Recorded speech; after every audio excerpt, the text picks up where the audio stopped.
The guns stopped at 11 in the morning on the 11th of November, 1918. Along parts of the line, men climbed out of the trenches and stood upright in daylight, which most of them had not done in years. Some cheered, many did not. In the villages behind the front, church bells rang for the first time since the summer of 1914. And in the cities, crowds filled the squares to sing. The relief was real, and it was thin. The war had lasted 4 years and 3 months, and the thing it left behind was not peace so much as an enormous quantity of unfinished business.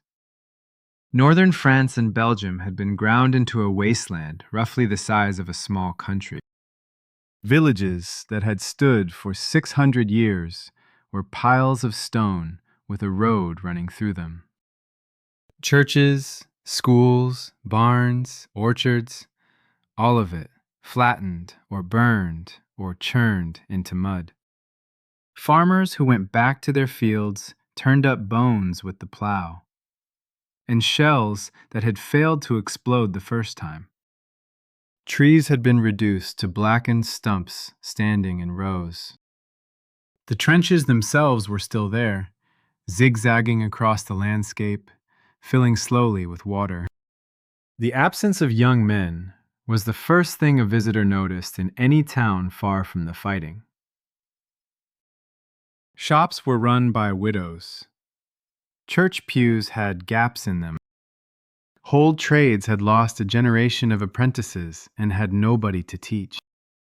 Nearly 10 million soldiers were dead, and roughly twice that number came home carrying wounds of one kind or another. In parts of rural France, the war memorial in the square listed more names than the village had houses. In Britain, the memorials went up quickly, in stone, in nearly every village, each one cut with rows of names in alphabetical order. In France, the fields were tended by women and children, and the sons who had worked them were buried a few miles away, or nowhere at all. In Germany, the grief had something else mixed into it. The German army had not been driven back across its own frontier. It had halted and then been ordered home. And to a great many Germans, that felt less like defeat than like betrayal by someone in Berlin.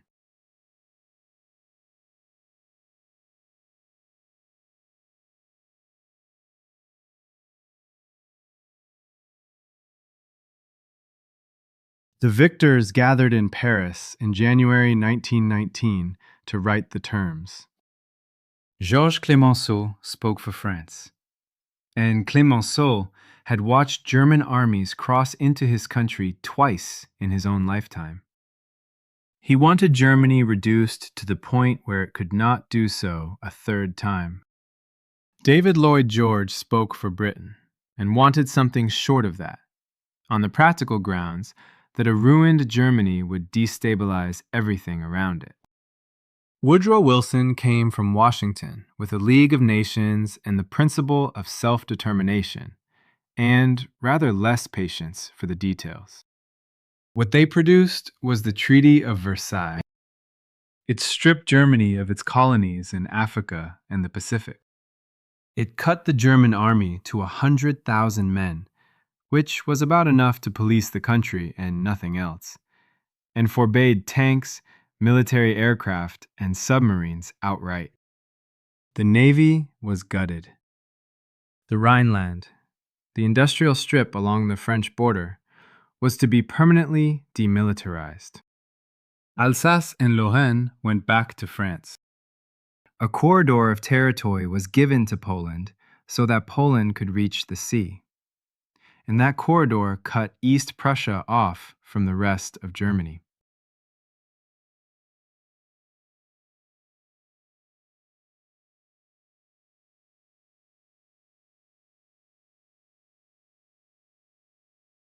Then there were the reparations. The sum eventually fixed was 132 billion gold marks, and the mechanism behind that number mattered more than the number itself. Germany could not simply print marks and hand them over, because the payments were owed in gold or in goods. To find gold, Germany had to sell things abroad and be paid in foreign currency. To sell things abroad, it needed factories, raw materials, and markets, and the treaty had just taken a share of all three. The debt, therefore, had to be earned in the world market, year after year, by a country whose capacity to earn had been deliberately reduced. German politicians signed anyway, in June 1919, under the standing threat that the Allied armies would otherwise resume their advance. The delegation that carried the document back was met with contempt. In cafes, in veterans' clubs, in kitchens, one word did most of the work. Diktat, the dictated peace.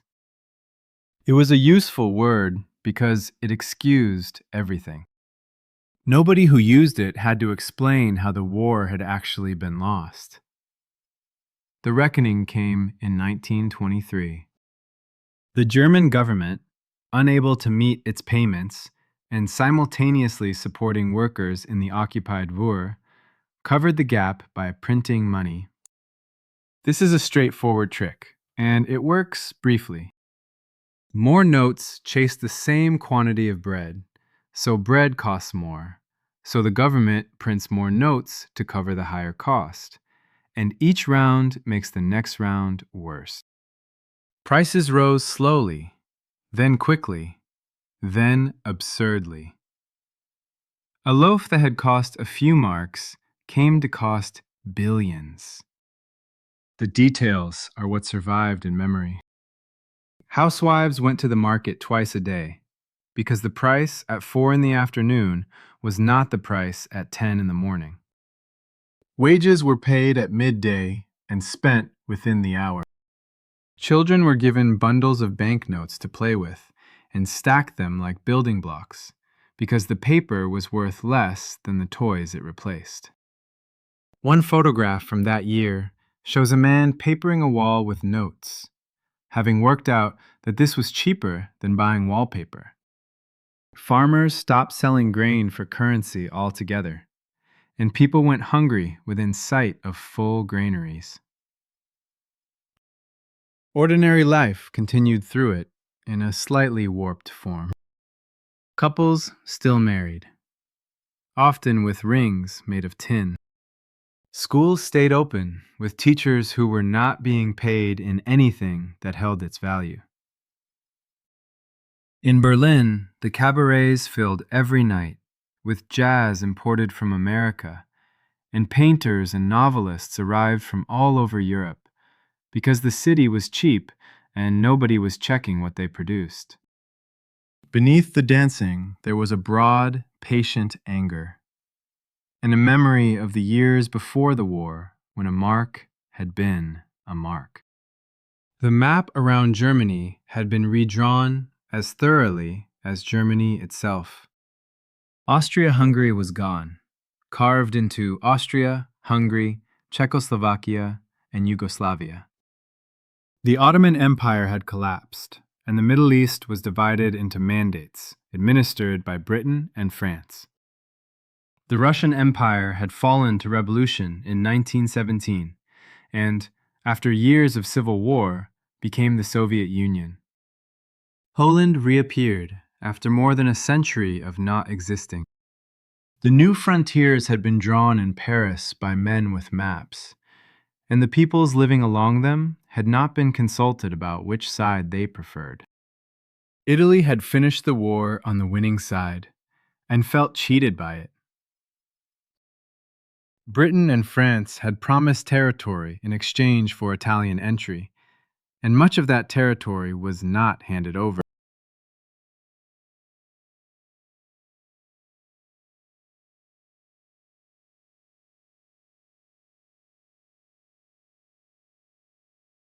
Strikes spread through the factories.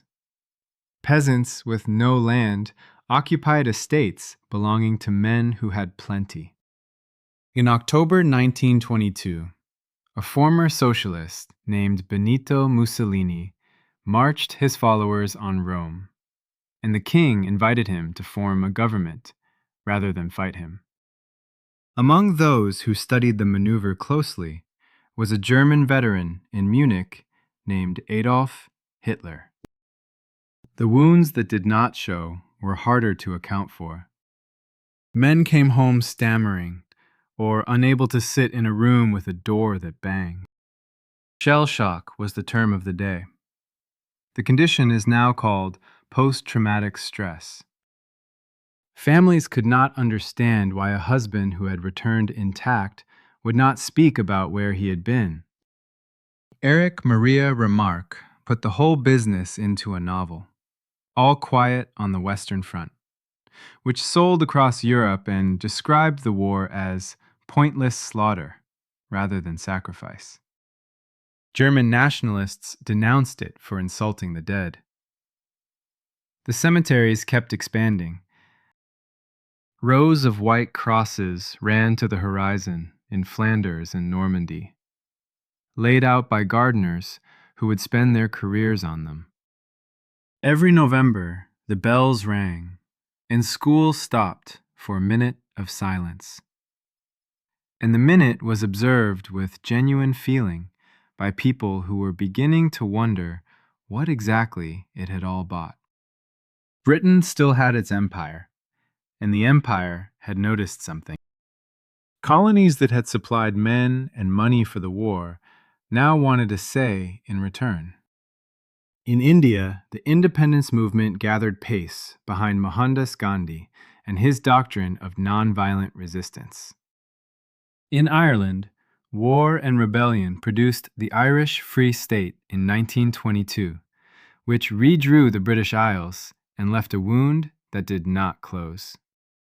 France, victorious and exhausted, began building the Maginot Line along its German frontier, a chain of forts and tunnels and gun positions intended to make a third invasion impossible. The United States had entered the war late and finished it as the strongest economy on earth. Then it turned away. The Senate refused to ratify membership of the League of Nations, which left Wilson's own creation without the country that had proposed it. Americans spent the 1920s on their own concerns, and the distance between Kansas and the Rhineland felt comfortable. Germany's republic, based on a constitution written at Weimar, was attacked from both directions almost from birth. Communists attempted risings in the cities. Nationalist paramilitaries fought them in the streets and occasionally shot ministers. Further east, one monarchy after another gave way to an authoritarian government, promising order in exchange for the vote. Fear of communism did a great deal of the work, particularly among people who owned things. For a few years in the middle of the decade, it looked as though the worst had passed. Germany joined the League of Nations in 1926. The Locarno Treaties guaranteed the western borders. The Dawes Plan, and later the Young Plan, restructured reparations and brought American loans into Germany. And those loans set up a circuit that ran all the way round the Atlantic. American banks lent to German industry. German industry paid reparations to Britain and France. Britain and France used the money to repay their war debts to the United States. The same dollars, in effect, went round and round, and everyone's books balanced as long as the lending continued. Berlin flourished on it. Bauhaus architects redesigned buildings and chairs and typefaces. Physicists worked in laboratories that were the best in the world.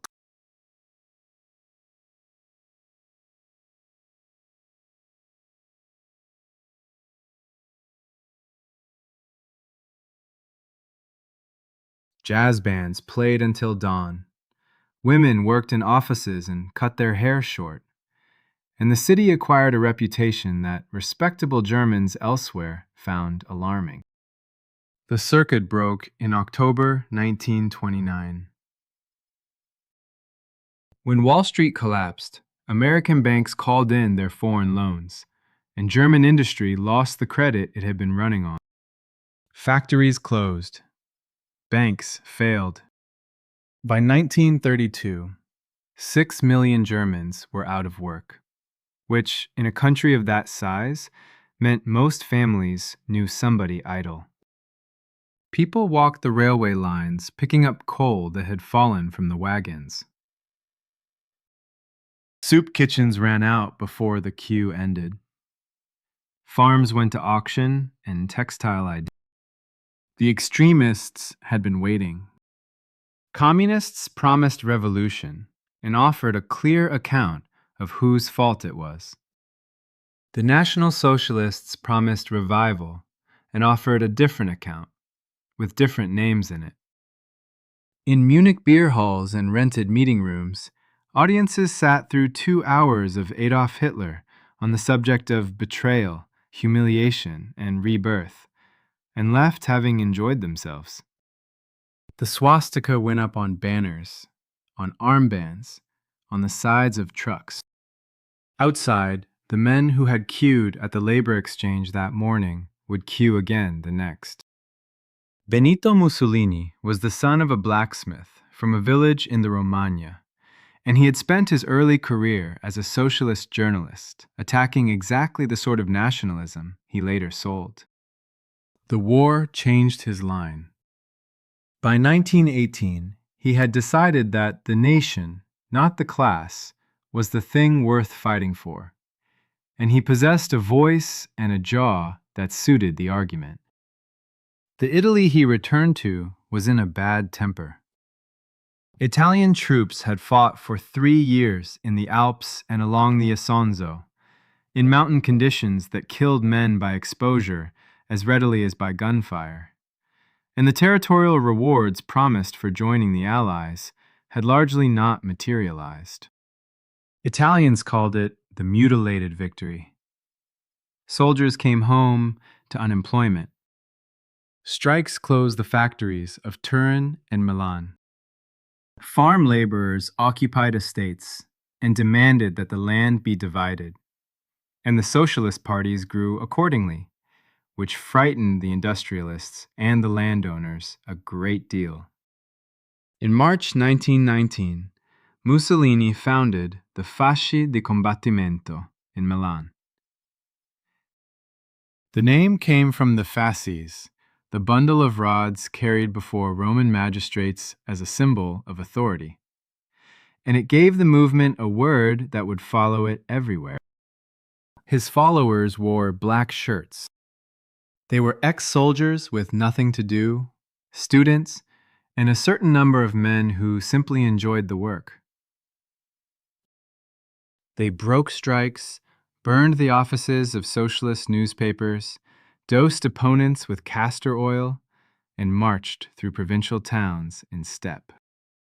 Landowners paid for their lorries. By the autumn of 1922, Italian governments were lasting a matter of months. In October, Mussolini gathered tens of thousands of black shirts and sent them towards Rome from several directions.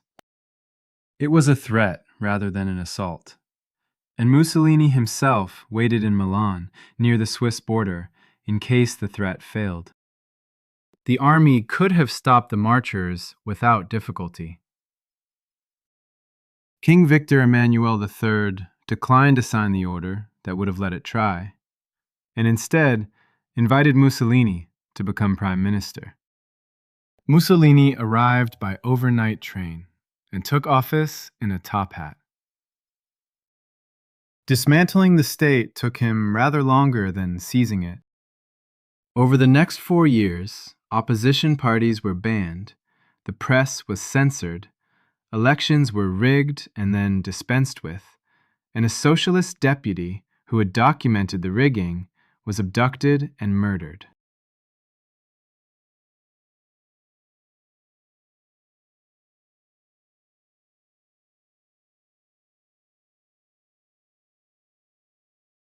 Mussolini took the title Il Duce, the leader. His regime spent heavily on parades, on excavating Roman ruins, and on informing Italians that they were the heirs of an empire that had once run from Scotland to the Euphrates. The German path took longer and ended somewhere worse.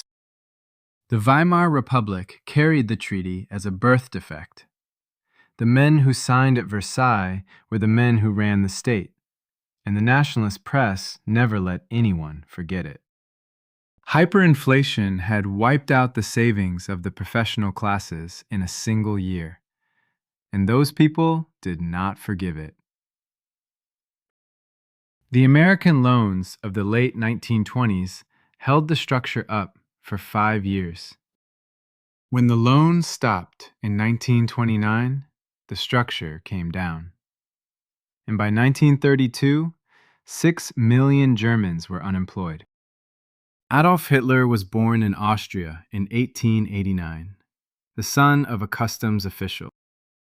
He wanted to be a painter and applied twice to the Academy of Fine Arts in Vienna, which rejected him both times on the grounds that his drawings of buildings were better than his drawings of people. He spent several years in Vienna selling small watercolors of tourist landmarks and living in a men's hostel. The Great War gave him, for the first time, an institution that wanted him. Hitler served as a runner on the Western Front, carrying messages between headquarters and the forward trenches, was wounded, was gassed, and was decorated for bravery. Germany's defeat found him in hospital.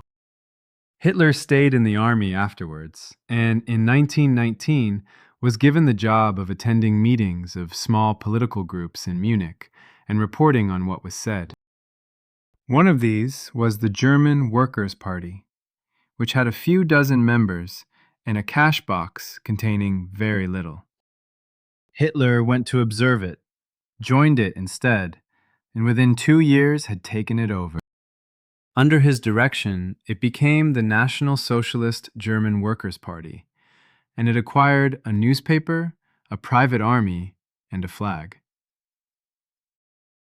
In November 1923, with the currency collapsing and the government apparently helpless, Hitler tried to take power by force.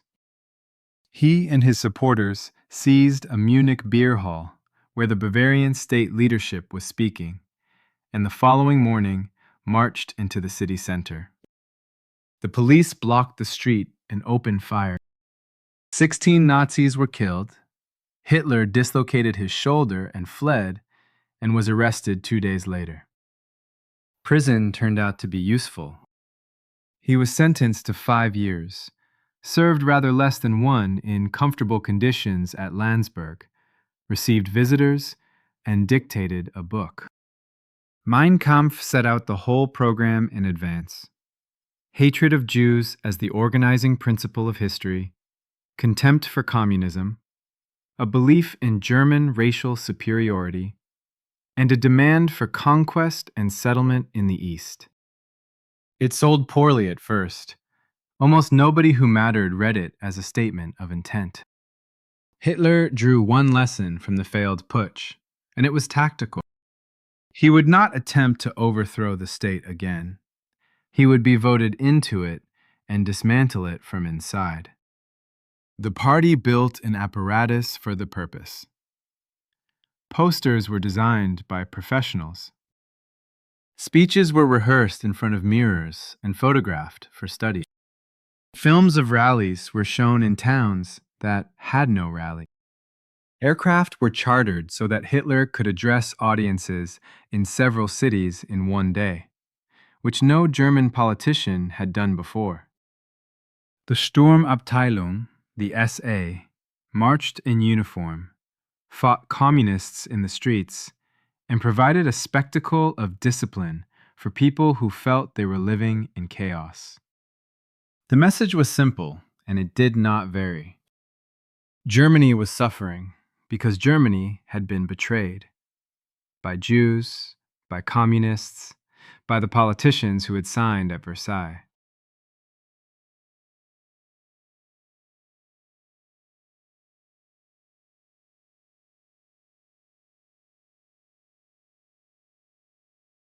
restore German strength, and the suffering would end.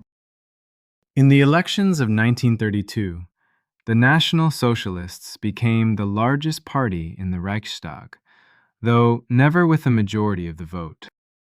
Power came through a back room rather than a ballot box. In January 1933, the conservative politicians around President Hindenburg concluded that Hitler could be given the chancellorship and controlled by the respectable men surrounding him in cabinet. Hindenburg, who disliked him, signed the appointment. 4 weeks later, the Reichstag building burned down. The Nazis blamed a communist conspiracy and used the fire to obtain emergency decrees suspending civil liberties, and then an enabling act, allowing the chancellor to legislate without parliament. Both measures passed, with the forms of legality observed. By the summer of 1933, the National Socialists were the only legal party in Germany, and the concentration camp at Dachau had been open for months. In the East, a different kind of dictatorship had been assembling itself for longer. Vladimir Lenin died in 1924, and the struggle for the succession inside the Communist Party ran for 4 years. Joseph Stalin was not the obvious winner.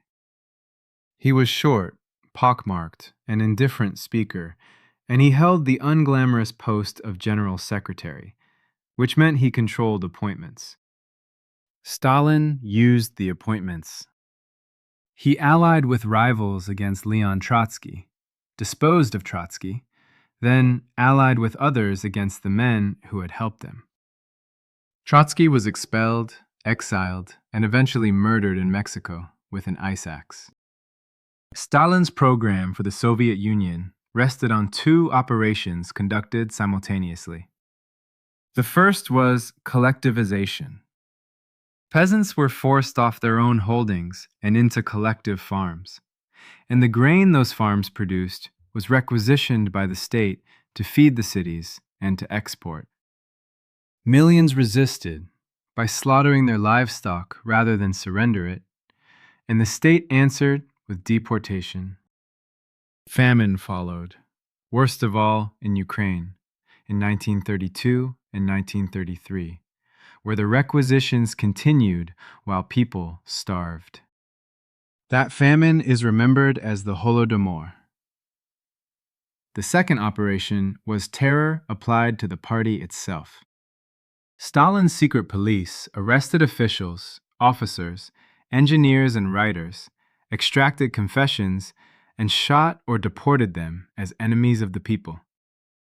The camp system, the Gulag, spread across Siberia and the Arctic North, and supplied forced labor for canals, mines, and railways. Set against this, the industrial figures were real. Steel mills, dams, and factories went up across a country that had been agricultural, and they went up fast. Japan arrived at authoritarian government by a different road.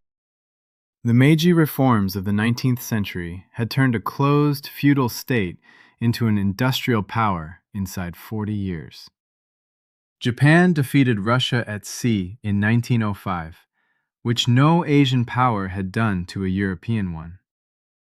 In the Great War, Japan fought alongside the Allies and took over German possessions in the Pacific at very little cost. What the 1930s brought was economic collapse and a civilian government that could not control its own army. In 1931, officers of the Kwantung Army seized Manchuria on their own initiative, and the cabinet in Tokyo found itself informed rather than consulted. What the 4 regimes shared was a set of practical arrangements rather than an ideology. Each abolished the parties that might have opposed it. Each built its leader into something more than a politician. Mussolini as Il Duce, Hitler as the Führer, Stalin as the Man of Steel, and Emperor Hirohito revered in Japan as divine. Though Hirohito's power was of a different sort and mostly exercised by others in his name. Each took over what people read, heard, and were taught. Children learned slogans in the classroom. Newspapers printed what they were given. And in Italian schools, the day began with a salute.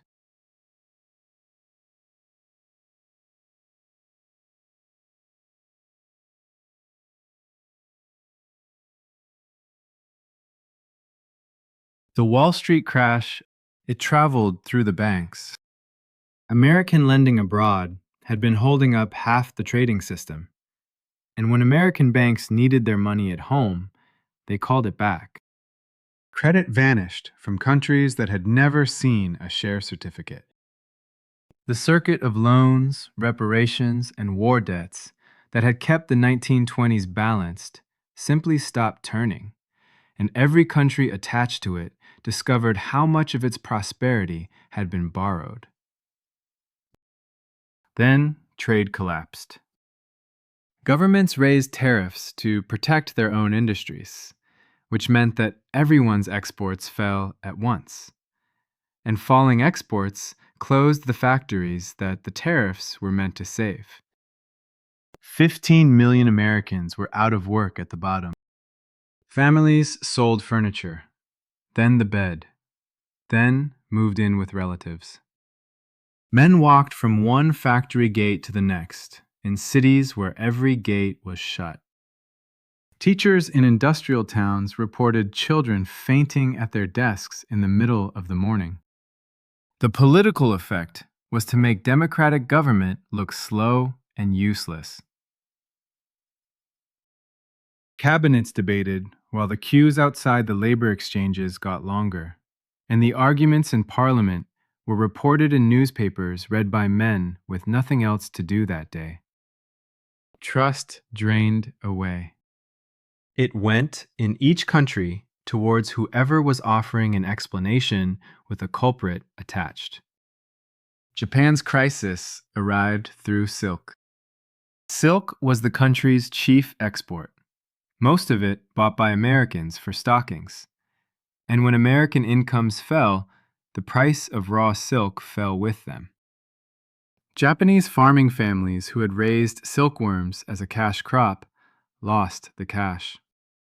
In the Northeast, villages sold daughters into service and factory contracts to survive the winter.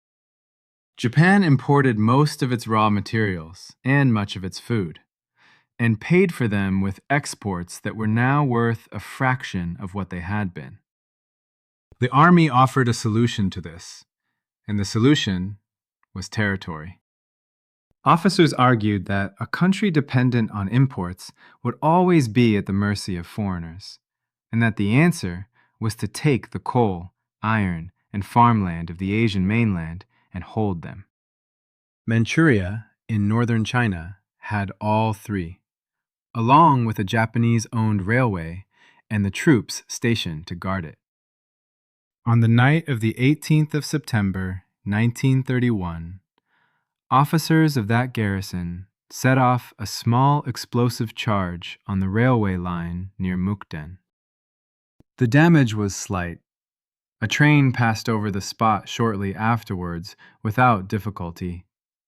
But the incident was announced as Chinese sabotage, and the garrison went into action against Chinese barracks that same night. The civilian government in Tokyo ordered the operation stopped. The army carried on regardless, and within 5 months held a territory larger than France and Germany combined. Japan then installed the last Manchu emperor as the nominal ruler of a new state called Manchukuo, which nobody outside Japan regarded as independent. The League of Nations investigated, took a year over it, and published a report saying that Japan had been the aggressor. The League had no army and no means of compelling anyone. Japan's delegation walked out of the assembly in Geneva, and withdrew from the organization altogether and kept Manchuria. Mussolini took note. Italy's economy was in poor condition and had been for years, dependent on imported coal and oil, burdened with debt, and propped up by public works that looked impressive in newsreels. Fascism, Mussolini had promised, was immune to the weaknesses that afflicted democracies.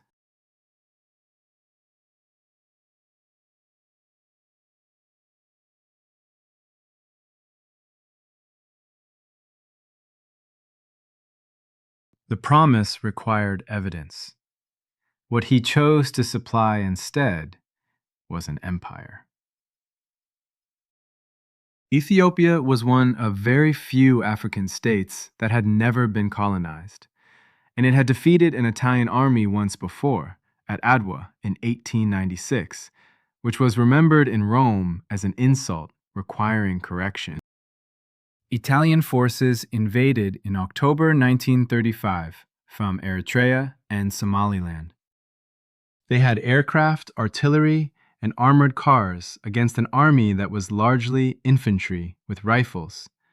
And when that proved insufficiently quick, they used mustard gas.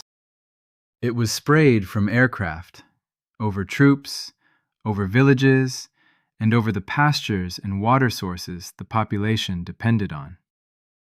Red Cross field hospitals were bombed. Emperor Haile Selassie came to Geneva in person to address the League of Nations Assembly. Italian journalists in the gallery whistled and jeered until they were removed. Haile Selassie spoke in Amharic, described the gas and its effects on his people, and told the assembly that what had been done to Ethiopia would be done to others if the League did nothing about it. The delegates applauded him and went home. Sanctions were imposed on Italy, and they were designed not to work. Oil was left off the list, and oil was the one commodity that would have stopped the Italian army. The Suez Canal, which Britain controlled and through which Italian troop ships passed, stayed open. Britain and France were reluctant to push Mussolini too hard because they still hoped to use him as a counterweight against Germany. Addis Ababa fell in May 1936. Haile Selassie went into exile in Bath, and the King of Italy was proclaimed Emperor of Ethiopia.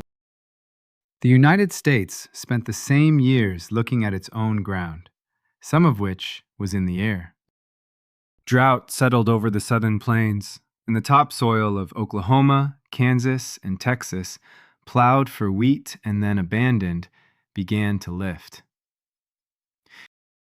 Dust storms rolled hundreds of miles, dark enough to require lamps at midday, fine enough to come through closed windows and settle on the dinner table. Farming families packed what would fit on a truck and drove west towards California, where they were not wanted, and where the wages in the orchards were less than the handbills had promised. John Steinbeck followed them and wrote The Grapes of Wrath about it. Franklin Roosevelt took office in 1933 and answered with the New Deal. Public works, dams, roads, forestry camps for unemployed young men, pensions, and regulation of the banks that had failed. Confidence returned slowly and unevenly. It did not extend to foreign affairs. Congress passed neutrality legislation. Opinion polls showed large majorities against involvement in any European quarrel, and the general American view of what was happening in Rome and Berlin was that it was a European matter, and Europe was welcome to it. France in the same period changed government roughly twice a year. Strikes shut the factories in 1936, and the fear of communism among the propertied classes ran deep enough that a good many of them said openly they would prefer Hitler to a socialist prime minister. Britain's unemployment concentrated in the shipbuilding and coal districts of the North and Wales, where whole towns had one employer, and the employer had closed. 200 men walked from Jarrow to London with a petition.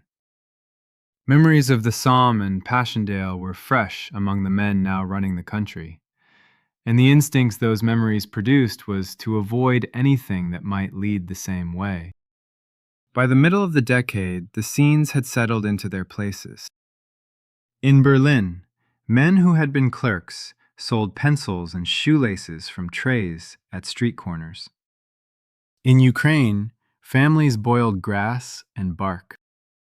Workers in Tokyo demanded bread, while the papers on the same stand carried photographs of the victory parades in Manchuria. In Rome, schoolchildren saluted a portrait of Mussolini before lessons. And in Chicago and New York, people stood in bread lines that ran round the block, while the radio in a nearby window carried the president explaining that recovery was on its way. German rearmament stopped being a secret in March 1935.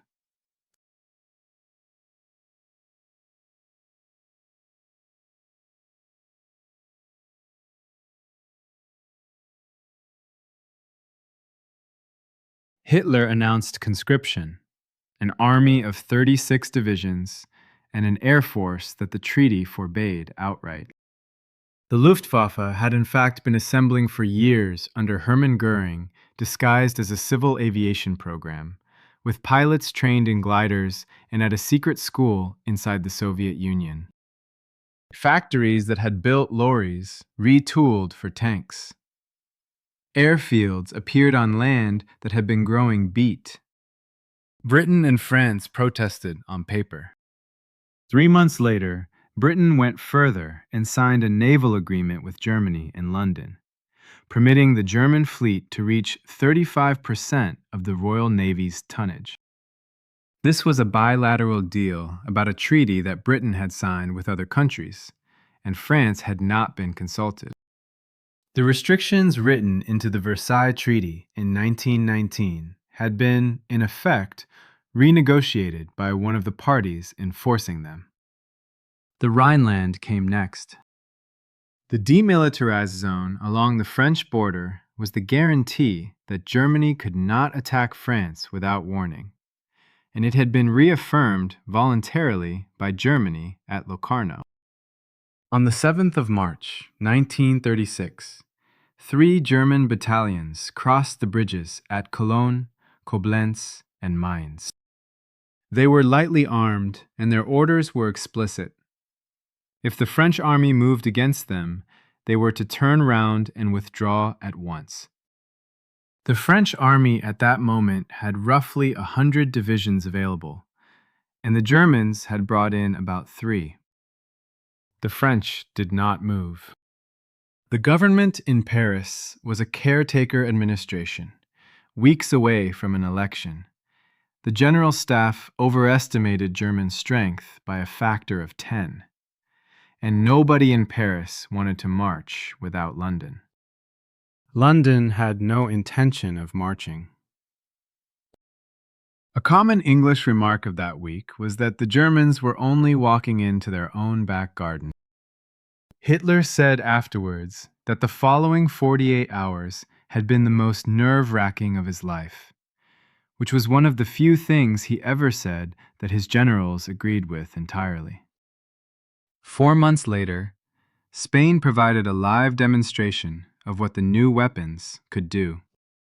The Spanish Republic, founded in 1931, was already pulling itself apart when a group of generals rose against it in July 1936. The rising failed in Madrid and Barcelona, and succeeded elsewhere, which produced not a coup, but a civil war. Francisco Franco commanded Spain's best troops, the Army of Africa, and they were in Morocco with the Navy, in Republican hands, and no way to cross the strait. Germany and Italy solved that problem for him. Junker's transports flew Franco's troops across to Spain in relays, batch after batch, several thousand men in the first weeks. It was the first large military airlift anybody had attempted. From that point, Franco had a professional army on the mainland, and from that point, the war was one he could win.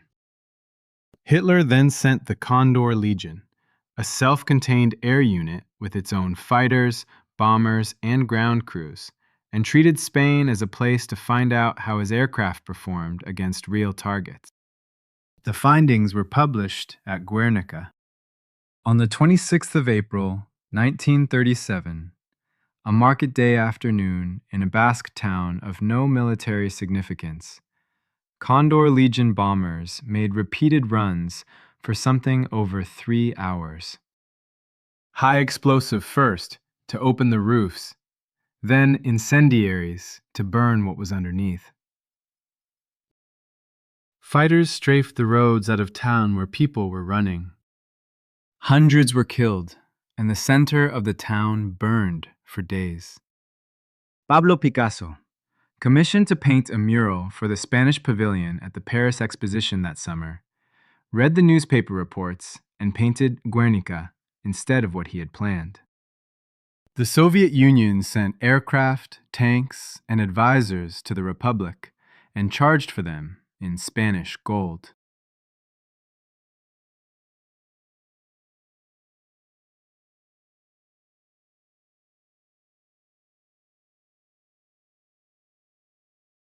Volunteers arrived from 50 countries to fight in the international brigades.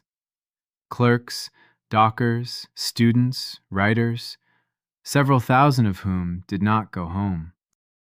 Britain and France, meanwhile, organized a non-intervention committee, which met in London and embargoed arms sales to both sides. The effect of the embargo was one-sided.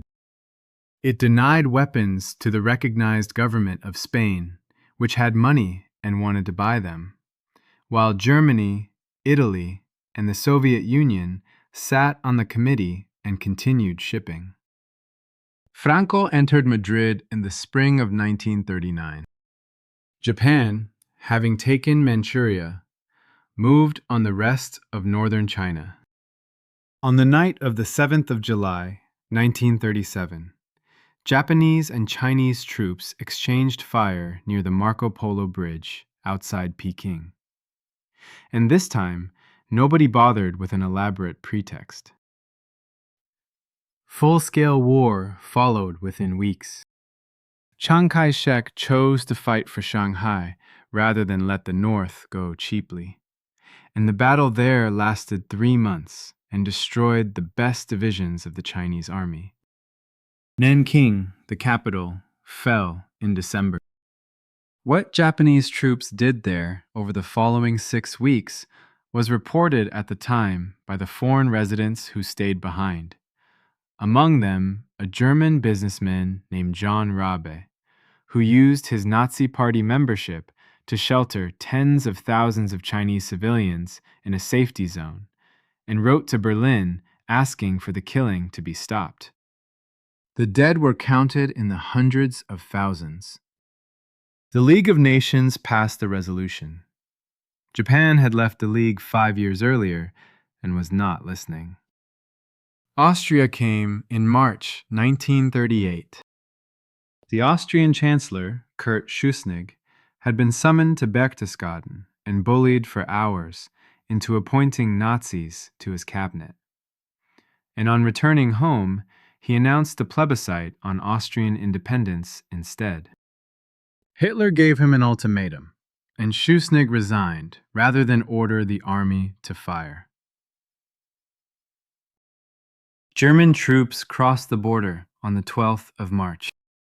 A large proportion of the tanks broke down on the road to Vienna and had to be pushed to the verge, which the crowds throwing flowers did not appear to notice. Hitler drove into Vienna, the city that had rejected his drawings, and was cheered by 250,000 people in the Heldenplatz. Within days, the arrests began. Vienna had nearly 200,000 Jews, and in the first week, SA men pulled Jewish shopkeepers and lawyers into the streets and made them scrub the pavements on their knees with brushes, while onlookers laughed and photographed it. Austria ceased to exist as a state and became a province of the Reich, in direct breach of a treaty clause forbidding exactly that union. Neville Chamberlain had been prime minister for less than a year when Austria disappeared, and his conclusion was that nobody in Britain would fight to undo it. He was almost certainly right about that. Chamberlain was 69, a Birmingham businessman by training, orderly, self-certain, and convinced that the men who ran countries could be brought to reason if somebody sensible would only sit down with them. He also believed a good deal of Germany's grievance was legitimate, because the Treaty of 1919 had been harsh, and a harsh treaty invited revision. Behind the diplomacy was an arithmetic he could not escape. Britain's army was small and configured for imperial policing. The Royal Air Force was in the middle of replacing biplanes with Hurricanes and Spitfires, and the Spitfire had only just entered production. A chain of radar stations was being built along the east and south coasts and was not yet complete. Every month without a war was a month of aircraft coming off the lines. France had a larger army and a government that changed too often to use it. Czechoslovakia was where the policy broke. The state had been assembled in 1919 out of several nationalities, and its western rim, the Sudetenland, held over 3 million German speakers.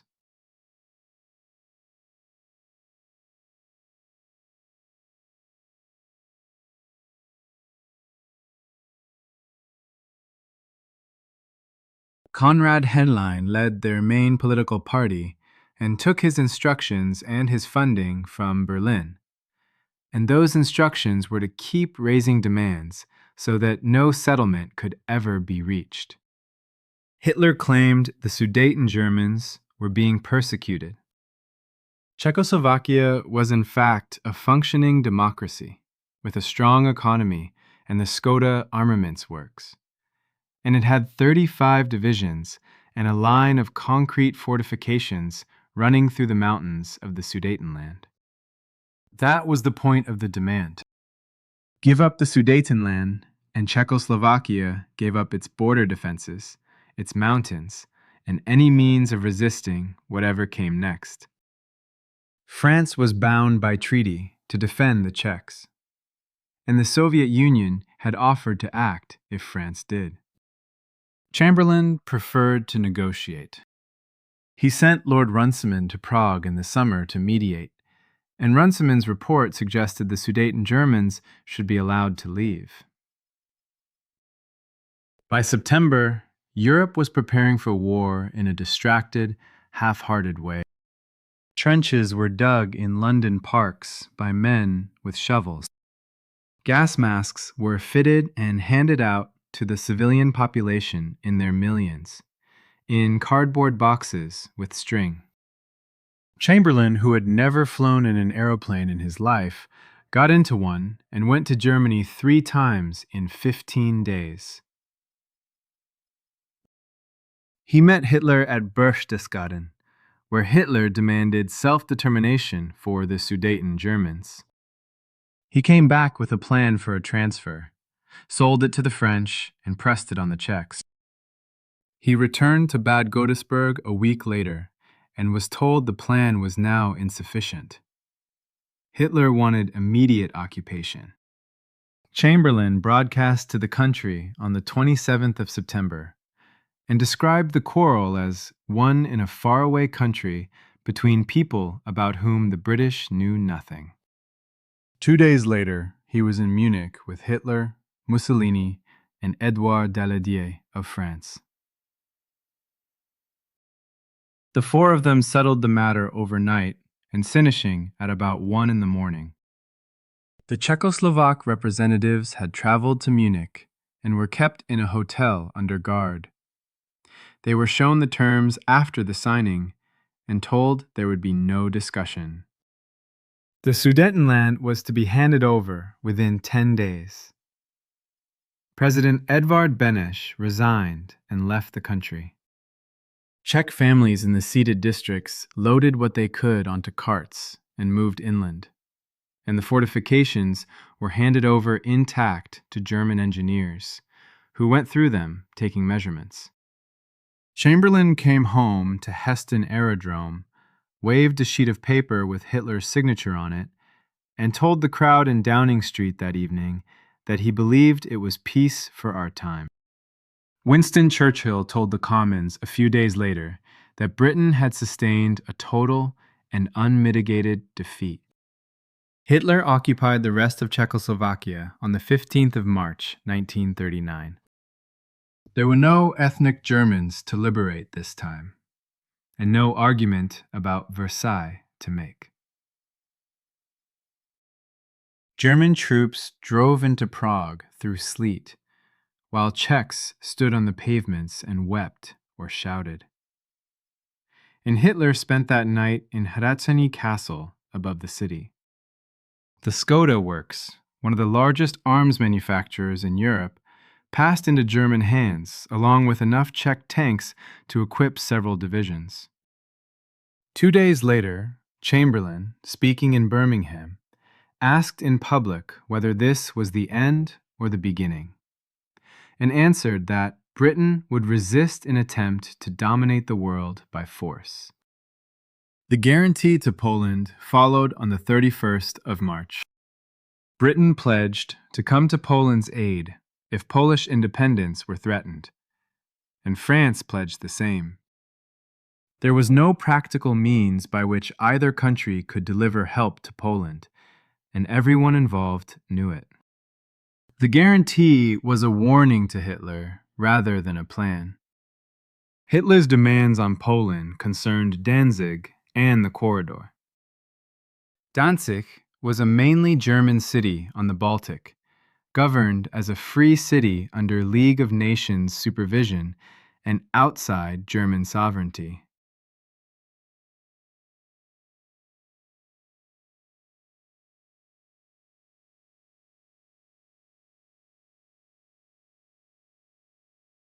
The corridor was the strip of Polish territory that reached the sea beside it, and it separated East Prussia from the rest of Germany.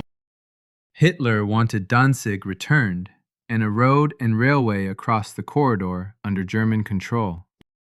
Poland's foreign minister, Josef Beck, refused, having watched what negotiation had done for the Czechs. That left the Soviet Union. Britain and France opened talks in Moscow in the summer of 1939, and the manner of it told Stalin what he needed to know. The Anglo-French military mission, traveled by slow merchant steamer, took the better part of a week, and arrived without written authority to conclude anything. The Soviet side asked one practical question. How would the Red Army engage German forces, given that the Soviet Union had no border with Germany? The answer required Polish consent to let Soviet troops cross Polish soil. Poland refused, on the reasonable grounds that armies which enter Poland historically stay. Ribbentrop flew to Moscow on the 23rd of August and signed with Molotov the same night. In public, it was a non-aggression pact between two states that had spent a decade describing each other as the ultimate enemy. In private, there was a secret protocol dividing Eastern Europe into spheres of interest. Poland was to be partitioned along a line of rivers. Estonia, Latvia, and Finland went into the Soviet sphere, Lithuania initially into the German one. Stalin raised a glass to Hitler's health at the end of the evening. The pact removed the last obstacle. Hitler could attack Poland without a second front, and the Soviet Union would take its share afterwards. He set the invasion for the 26th of August, then postponed it by 6 days after two pieces of news arrived in one afternoon.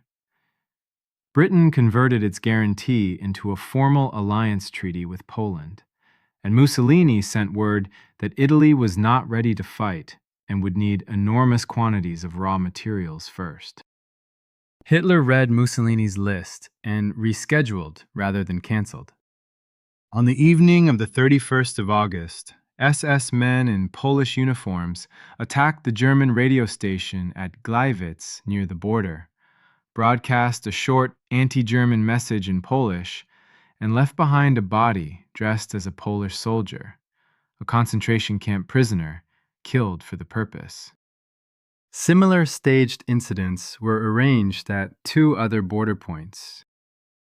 Nobody outside Germany was persuaded, and the German press ran it as the reason for what happened next. At 4:45 the following morning, the 1st of September 1939, the battleship Schleswig-Holstein opened fire on the Polish garrison at Westerplatte in Danzig harbor. German columns crossed the frontier from three directions in the same hour. Britain and France sent ultimatums, waited 2 days, and received nothing.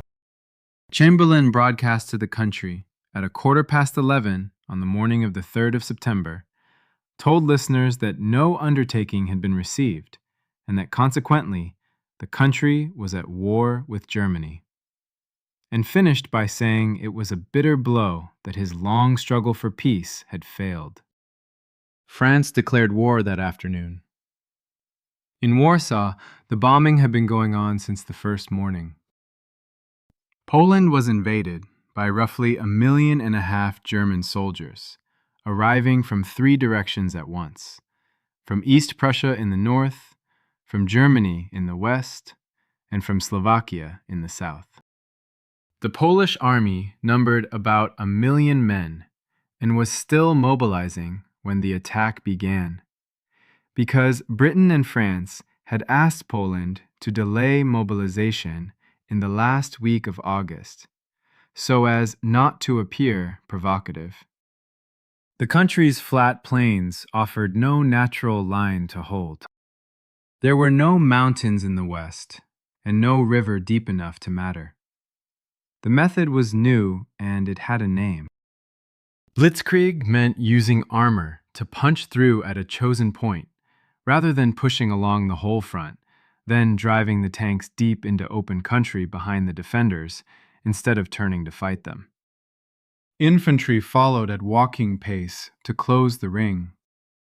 The object was not to defeat the enemy army in battle, but to get behind it and cut it off from its own supplies and headquarters, at which point it could be collected at leisure. Aircraft did the work that artillery had done in the previous war, and did it further forward.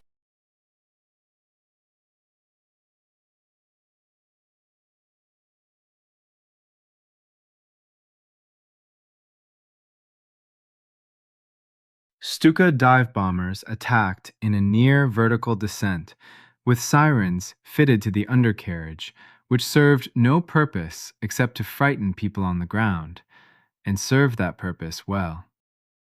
Bridges were destroyed, telephone exchanges bombed, railway lines cut.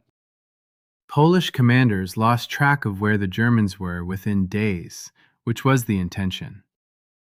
Refugees on the roads were strafed to block those roads with people. The Polish Air Force was outnumbered, and flying aircraft a generation older, and it was largely gone within a week.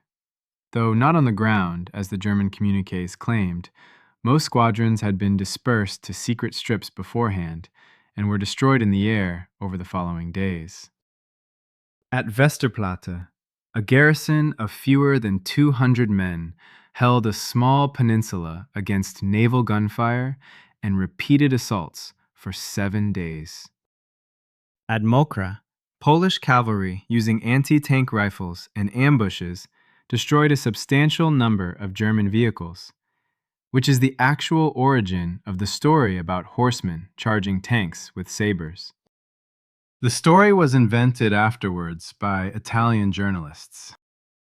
Behind the army came SS and Gestapo units with prepared lists. The lists held the names of Polish teachers, priests, doctors, officers, lawyers, and local officials, compiled before the war from German minority contacts, and the men on them were arrested and shot in batches in woods outside the towns. The intention was to remove the class of people capable of organizing a nation. Jewish communities were singled out from the first week for forced labor, public humiliation, and killing. Britain and France declared war on the 3rd of September, and then did essentially nothing. The French made a brief advance into the Saar, went a few miles, and pulled back. Along the rest of the frontier, the two armies sat and looked at each other from behind their fortifications. In Poland, this was noticed. The Soviet Union invaded from the east on the 17th of September, under the secret clauses signed in Moscow 3 weeks earlier, announcing that it was protecting Ukrainian and Belarusian minorities in a country that had ceased to exist.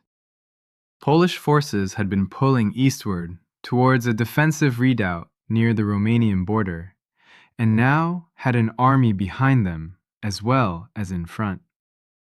The government crossed into Romania and was interned, and reformed in France and later in London. Officers who surrendered to the Soviets were taken to camps. Some 15,000 of them, together with policemen and reserve officers who were in civilian life, engineers, teachers, and doctors, were shot in the spring of 1940 in the forest at Katyn and 2 other sites. Warsaw held out after the rest had stalked. The city was surrounded, shelled daily, and bombed heavily on the 25th of September in one of the largest air attacks yet mounted against a city. Water mains broke, the power stations were hit, and civilians dug through rubble with their hands and carried buckets from the Vistula. The garrison surrendered on the 28th, having run out of water, and insisted on the word ceasefire rather than capitulation. Poland was then partitioned between Germany and the Soviet Union, and the two armies held a joint parade at Brest-Litovsk to mark the new border. The winter that followed on the Western Front was so quiet that it acquired mocking names in 3 languages. The French called it the Drôle de Guerre, the Germans the Sitzkrieg, and the British the Phony War. British troops of the Expeditionary Force dug trenches in Belgium and northern France and strung wire.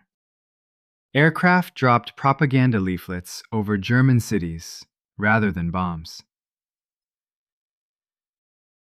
In Britain, children who had been evacuated in September began drifting home again because nothing had happened.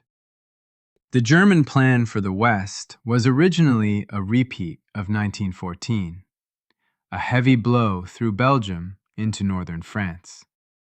It changed after a German aircraft carrying the plans force landed in Belgium in January 1940, and the papers were partly burned, but not entirely.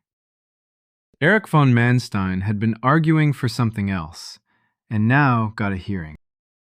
His proposal was to attack through the Ardennes, the forested hill country of southern Belgium and Luxembourg, which French planners had classed as impassable to tanks, and had therefore garrisoned lightly.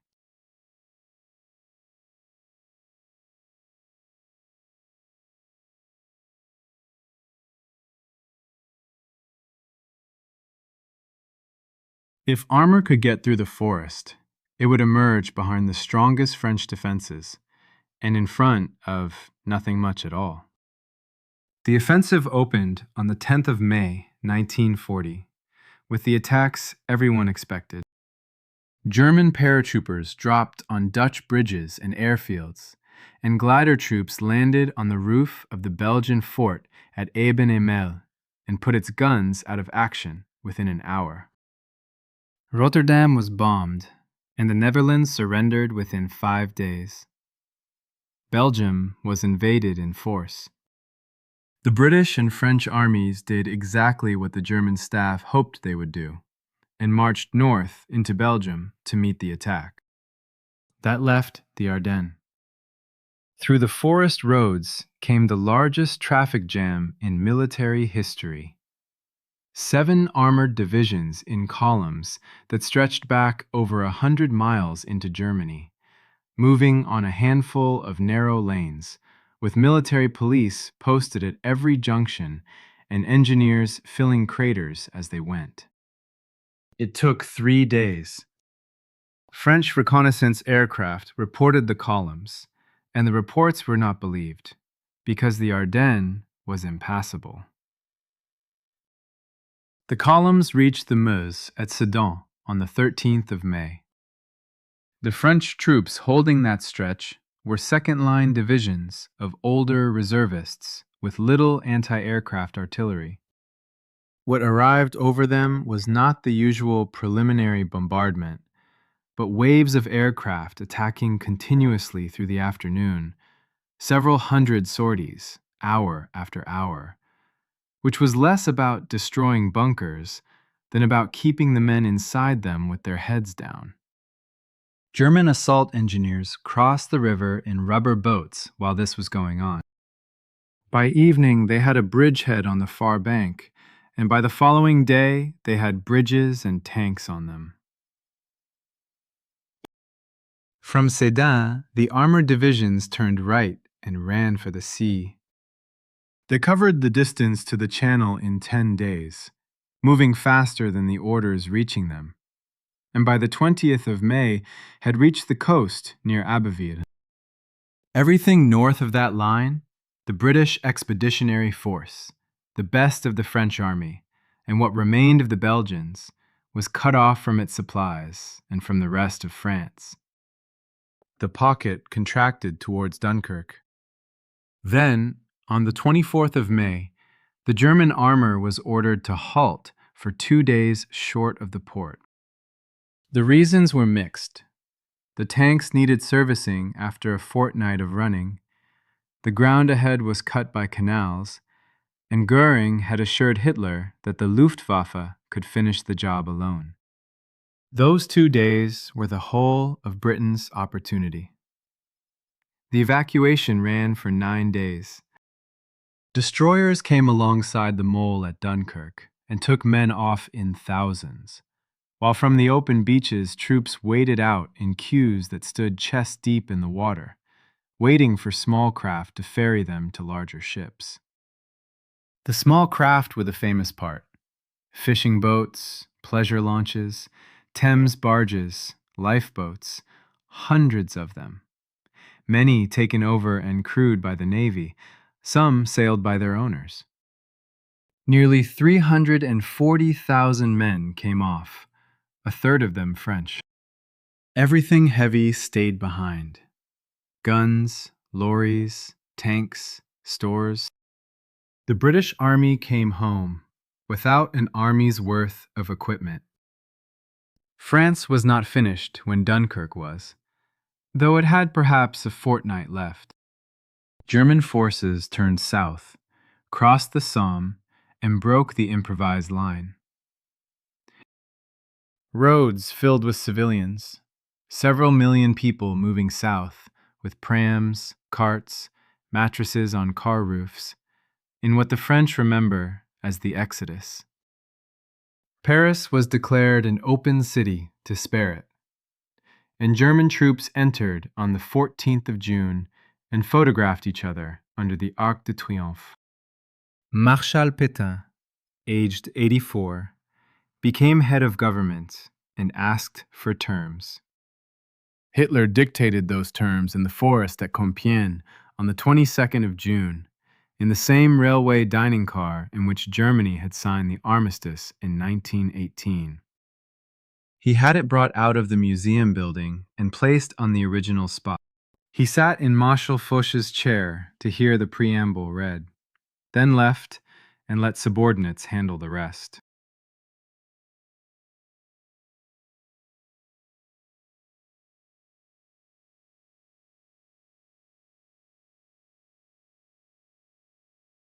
France was divided. The north and the Atlantic coast under German occupation, the south under a French government at the spa town of Vichy, with Pétain at its head and Pierre Laval doing most of the business. The Vichy administration passed its own anti-Jewish laws within months, without being asked to. Churchill had become prime minister on the day the offensive began, and now had to explain to the Commons why Britain would continue. Some in the cabinet, Lord Halifax among them, wanted to test what terms might be available through Mussolini. Churchill's answer to the country was the sequence of speeches about fighting on the beaches and never surrendering, and his private assessment was less lyrical. Britain had one advantage, which was 20 miles of water and a navy in it. Hitler expected Britain to see sense, and waited several weeks for a reply that did not come. Planning then began for an invasion, codenamed Sea Lion, which required barges collected from the rivers of occupied Europe and towed to Channel ports. Barges are slow and low in the water. Any invasion fleet crossing in daylight under air attack would be destroyed, which meant the Royal Air Force had to be eliminated first. Fighter Command had about 600 serviceable fighters and rather fewer trained pilots. The Hurricane was older, rugged, and steady, and carried 8 machine guns. It shot down more German aircraft in that summer than everything else combined. The Spitfire was faster and could turn with the Messerschmitt 109. The 109 was an excellent aircraft, flying at the edge of its endurance. From airfields in the Pas-de-Calais, it could reach London and stay over the target for about 10 minutes before turning back or ditching in the sea. Britain's real advantage was a system rather than a machine. A chain of radar stations along the coast detected aircraft forming up over France, and observers inland tracked them once they had crossed. Both fed reports by telephone to a filter room, where the information was combined and plotted on a map table. From there, it went to group and sector controllers, who ordered squadrons into the air by radio and directed them onto the incoming formations. The point of it was economy. A small force could be sent to the right place at the right height, instead of flying standing patrols and burning fuel waiting for something to happen. Stated another way, radar told the controllers where the Germans were, and the controllers told the pilots where to be, so a few hundred fighters could do the work of many more. The Luftwaffe attacked shipping in the Channel in July, then turned to the airfields and radar stations in August. Radar towers proved hard to destroy. Open lattice steel, with the huts beside them the vulnerable part, and the Germans concluded the effort was not worth it, which was a mistake. The airfields were another matter. Through late August, the sector stations in Kent and Essex were bombed repeatedly. Operations rooms were hit, and Fighter Command was losing aircraft slightly faster than the factories replaced them, and pilots considerably faster than the schools could train them. Squadrons were rotated out, exhausted. Ground crews patched aircraft overnight and sent them up with the holes still in the wings. Then the targeting changed. A German crew that had lost its way bombed London by mistake in late August. The RAF bombed Berlin in reply. Hitler, publicly furious, ordered the attack switched to British cities. From the 7th of September, The raids went to London instead of the airfields, and the airfields were left to recover. Fighter Command rebuilt its sector stations, rested its pilots, and was stronger in October than it had been in August. Sea Lion was postponed indefinitely in the middle of September and quietly abandoned. The barges went back to their rivers. Britain had not won anything, in the sense of taking ground or destroying an enemy army. But the German advance had been stopped for the first time, and the country that would later be needed as a base for returning to Europe was still in the war.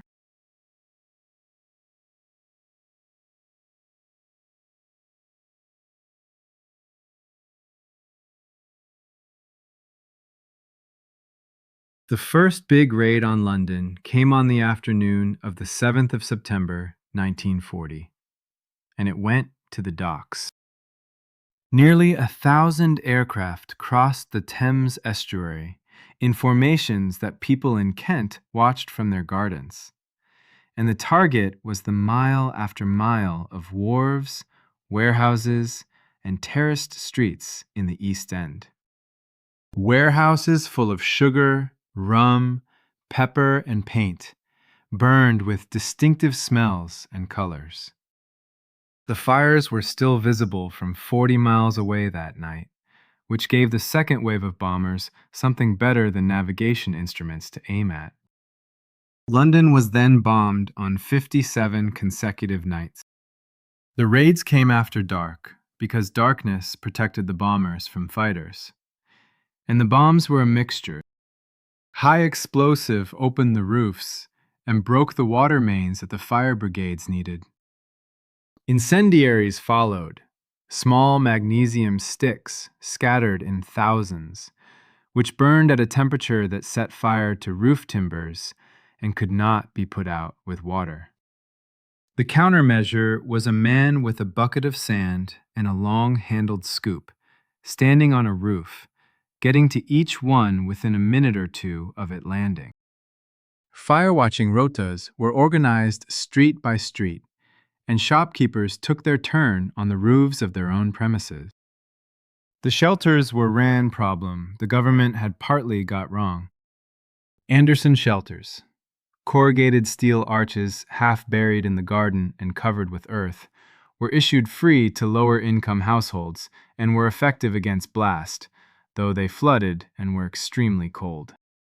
Households without gardens had brick surface shelters of variable quality. Deep shelters had been ruled out beforehand, on the theory that a population sheltering underground would refuse to come up and go to work. Londoners settled the argument themselves by buying platform tickets and simply staying in the underground stations. And after a few weeks, the authorities gave in and installed bunks, latrines, and canteens. Life on the platforms took on its own arrangements. Families claimed the same stretch of platform night after night, and the claim was respected. Tickets were issued to regulate numbers. Children slept in rows against the wall, and trains ran through until 10:30, with people's feet a yard from the rails. Someone usually had an accordion. It was not safe. Balham Station was hit and flooded with water and sewage, killing scores. But it was warm, and it was full of people, which counted for more at 2 a.m. than the statistics did. Coventry was attacked on the night of the 14th of November, 1940, by aircraft flying along intersecting radio beams transmitted from France, a navigation system accurate enough to find a medium-sized city in the dark. The first wave dropped flares and incendiaries, and the fires marked the target for everything that followed over the next 11 hours. Water mains broke early, and the fire brigade fought with what was in the canal. The cathedral burned down to its outer walls and tower. The provost and his men had tried to keep it by putting out incendiaries on the roof, and were beaten by the number of them. In the morning, The city had no water, gas, or telephones, and the German propaganda ministry coined a verb, konzentrieren, meaning to reduce a city to that condition. Liverpool was bombed harder than anywhere outside London because everything crossing the Atlantic came through it. Hull, Plymouth, Clydebank, Belfast, Bristol, Southampton, and Swansea all had their nights. In Clydebank, a town of about 50,000, almost every house was damaged in 2 nights of raids, and most of the population had to be moved out. Children were evacuated from the cities in waves, labeled, carrying a small case and a gas mask in a cardboard box, and put on trains to villages where the reception varied from real kindness to being used as unpaid farm labor. Rationing shaped daily life more consistently than the bombing did. Every person held a ration book of coupons, and the coupons were the second currency. Money alone bought nothing controlled. Each household registered with one butcher and one grocer, who received supplies calculated on the number of registered customers, which is what kept the queues from becoming a lottery.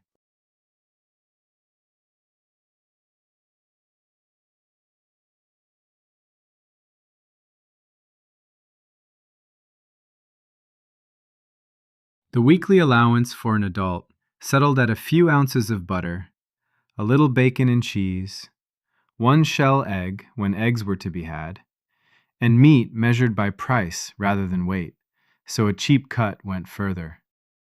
Bread and potatoes were never rationed at all. Clothing went on to coupons in 1941, and the Board of Trade issued utility designs that used less cloth, narrow skirts, no turn-ups on trousers, a fixed number of buttons and pleats. Households mended what they had. The campaign was called Make Do and Mend, and it produced sheets turned sides to middle when they wore through, blankets cut into coats, and parachute silk made into wedding dresses when a parachute could be got hold of.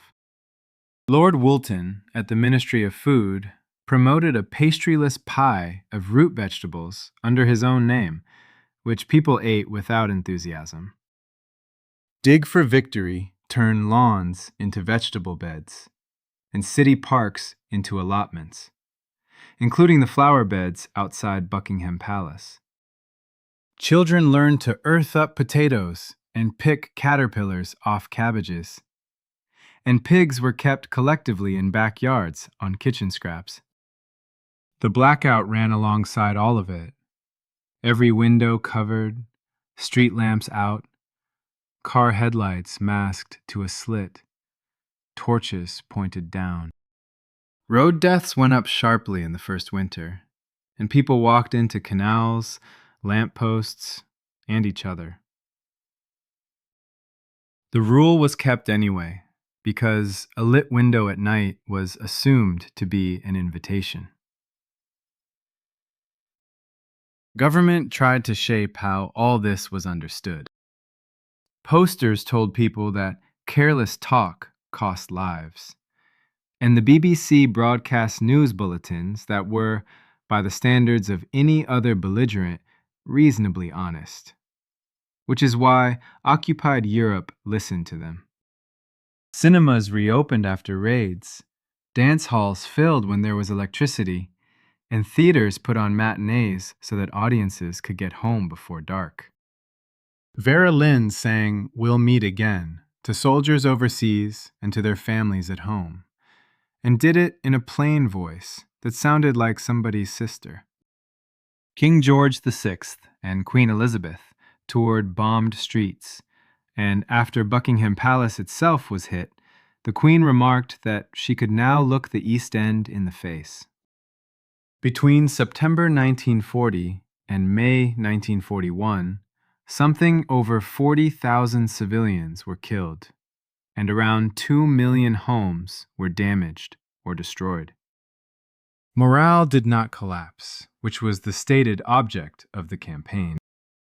What ended the Blitz was not British endurance, but German arithmetic. From the spring of 1941, the bomber squadrons were transferred east for the invasion of the Soviet Union. The other campaign against Britain never stopped, and it was fought where nobody could photograph it. The country imported most of its food and, effectively, all of its oil, and the armies it later put into North Africa and Europe were supplied across the same water. Cut the imports, and Britain surrenders without an invasion. The instrument was the U-boat, and there were fewer than 60 of them when the war began. The convoy system was the answer, and its logic is counterintuitive. Merchant ships were gathered into groups of 30 or 40 and escorted by warships. A convoy is no harder to see than a single ship, but the ocean is mostly empty, and a submarine that finds 40 ships in one place has still only found one target where it might have found 40 separate ones on 40 separate days. Put differently, convoys made the sea emptier. Escorts then made the one target expensive to attack. Karl Dönitz, who commanded the U-boat arm, designed a counter to it. Submarines were spread across the convoy routes in a patrol line, and the first boat to sight a convoy did not attack. It shadowed and radioed the position, and other boats converged over the following day. They then attacked together at night on the surface, where a submarine's low silhouette was nearly invisible, and its diesel engines were faster than a merchant ship. This was the Wolf Pack. A convoy could lose 10 ships in 2 nights and never see the vessel that fired. For the men in the merchant ships, it was weeks of tedium, ending, sometimes, in a few minutes. The cargo determined how those minutes went.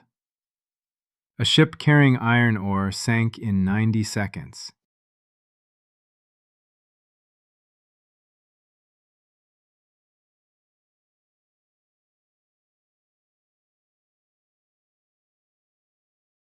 A tanker burned, and the oil burned on the water around it.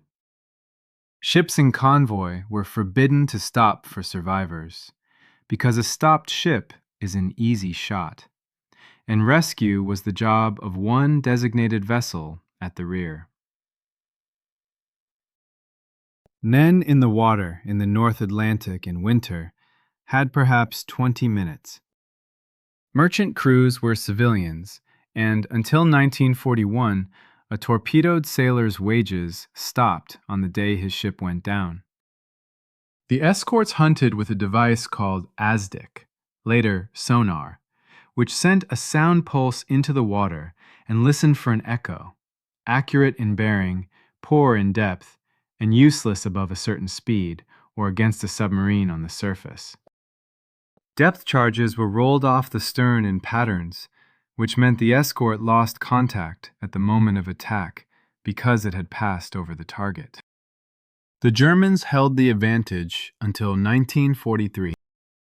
What removed it was a set of unglamorous improvements arriving together.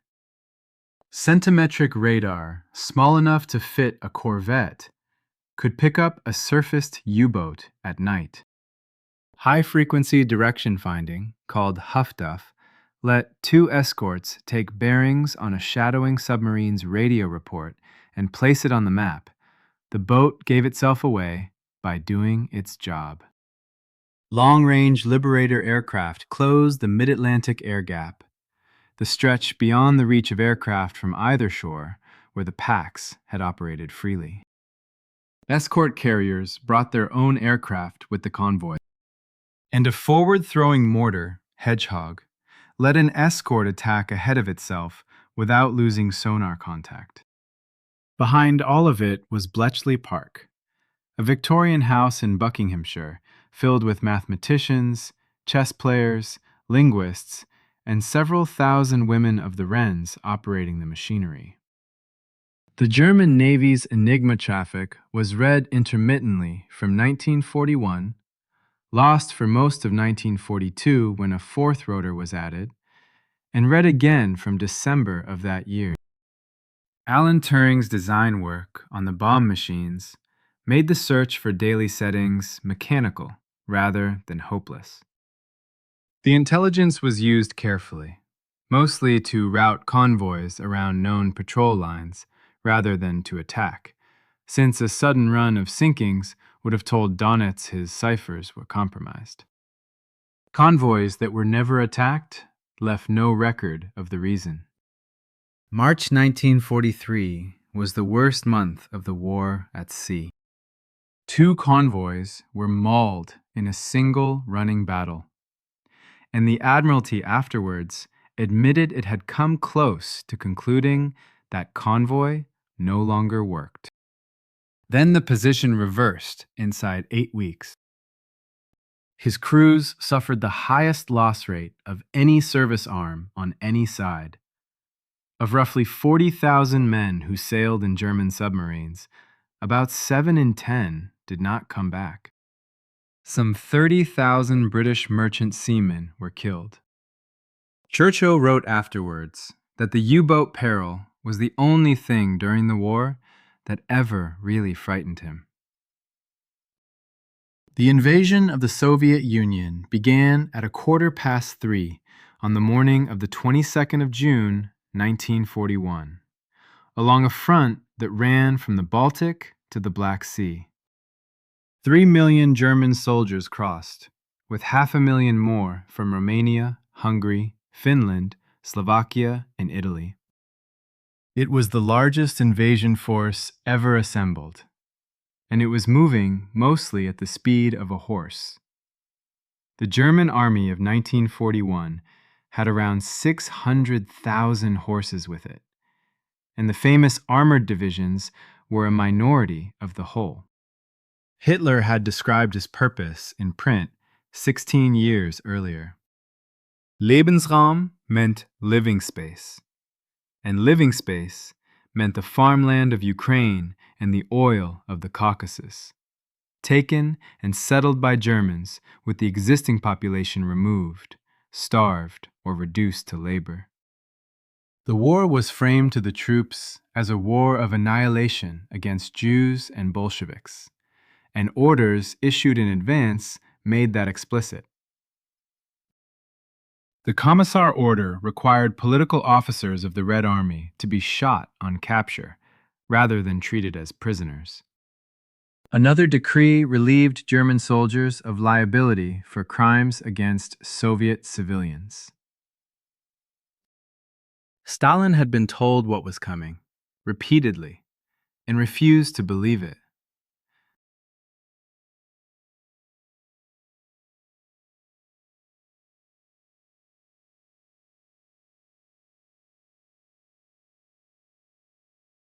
Warnings arrived from British intelligence, from his own agents in Tokyo and Berlin, and from German deserters who swam rivers to deliver them. Stalin regarded the British warnings as provocations designed to embroil him with Hitler, and had one informant's report annotated with an obscenity. Soviet trains carrying grain and oil under the trade agreement were still crossing into Germany on the night of the invasion. The frontier armies were therefore caught in barracks, aircraft in neat rows on their airfields. Some 1,200 Soviet aircraft were destroyed on the first day, most of them on the ground. Telephone lines were cut by German commandos, and units that got through to Moscow asking for orders were told not to respond to provocations. The armored spearheads drove past the border defenses, met behind them, and closed. At Minsk and again at Smolensk, entire Soviet armies were surrounded in pockets, and prisoners were marched west in columns that took days to pass a given point. 3 thrusts had been planned. Army Group North went for Leningrad. Army Group Center for Moscow, and Army Group South for Kiev and the Ukrainian harvest. Each achieved things that looked, on the map, like victory. Kiev alone produced over 600,000 prisoners in September. Those prisoners were then held in open fields behind wire, without shelter, food, or medical care. Because feeding them had not been planned for, and was, in some quarters, positively not intended. Around 3 million Soviet prisoners of war died in German hands, most of them in the first winter, most of them of starvation and typhus. Stalin disappeared for a week after the first shock, and sat at his dacha outside Moscow, apparently expecting arrest. When members of the Politburo arrived to see him, he assumed they had come for that purpose. They had come to ask him to lead. He returned and broadcast on the 3rd of July, addressing the country as brothers and sisters rather than as comrades, invoking Russia's older invasions rather than the party, and calling the war a patriotic war for national survival. The name stuck. The Soviet response was industrial as much as military. Over 1,500 factories were dismantled where they stood, loaded onto trains, and moved east beyond the Urals. Machine tools, roof girders, the workers and their families in the same wagons. They were reassembled on bare ground, sometimes in sheds with no roof, and started production before the walls went up.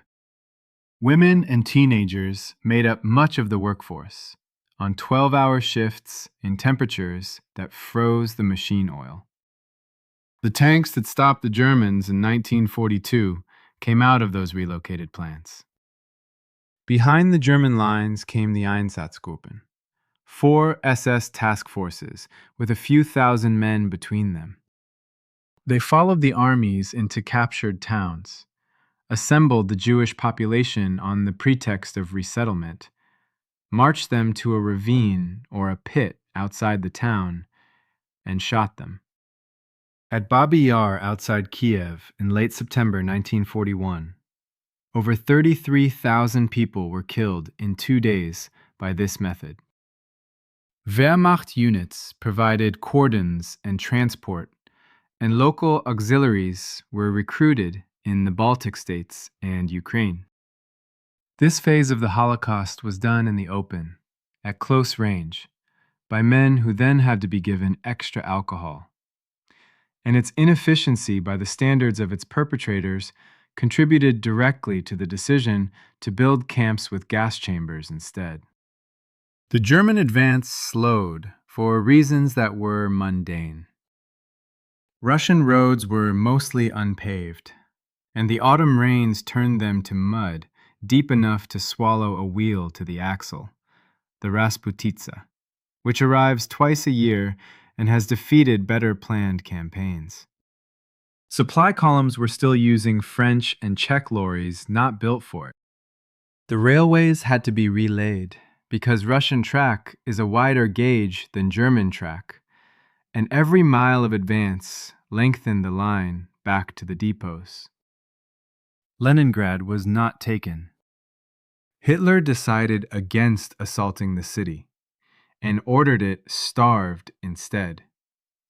And the ring closed in September 1941. The siege lasted very nearly 900 days.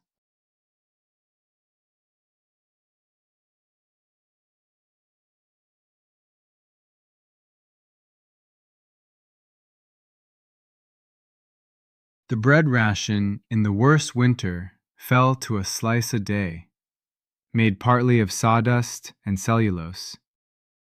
People ate wallpaper paste for its flour content, boiled leather belts, and killed the pets. Bodies were dragged to collection points on children's sledges by relatives too weak to carry them. Supplies came in over the frozen surface of Lake Ladoga by lorry, on ice that sometimes gave way. Around 1 million civilians died, and the city did not surrender. In August 1942, an orchestra of surviving musicians, some brought back from the front and fed specially so they could hold their instruments, performed Shostakovich's Seventh Symphony in the city and had it broadcast by loudspeaker towards the German lines. Moscow was the object of the final push. By late October, the Germans were close enough for some officers to see the flash of anti-aircraft guns over the city. And in December, the leading patrols reached the terminus of a suburban tram line. Civilians dug anti-tank ditches in the frozen ground outside the city with picks. The government evacuated to Kuybyshev. Stalin stayed and held the November parade in Red Square, with troops marching straight from it to the front. Then the temperature dropped to 30 below, and the German army was found to have no winter clothing because the campaign had been planned to end before winter. Wool was collected from German households and did not arrive. Sentries froze at their posts. Engine oil solidified, so tank crews lit fires under the hulls to start them. And machine gun mechanisms jammed until the lubricant was scraped out. Frostbite took more men out of the line than Soviet fire did in some divisions.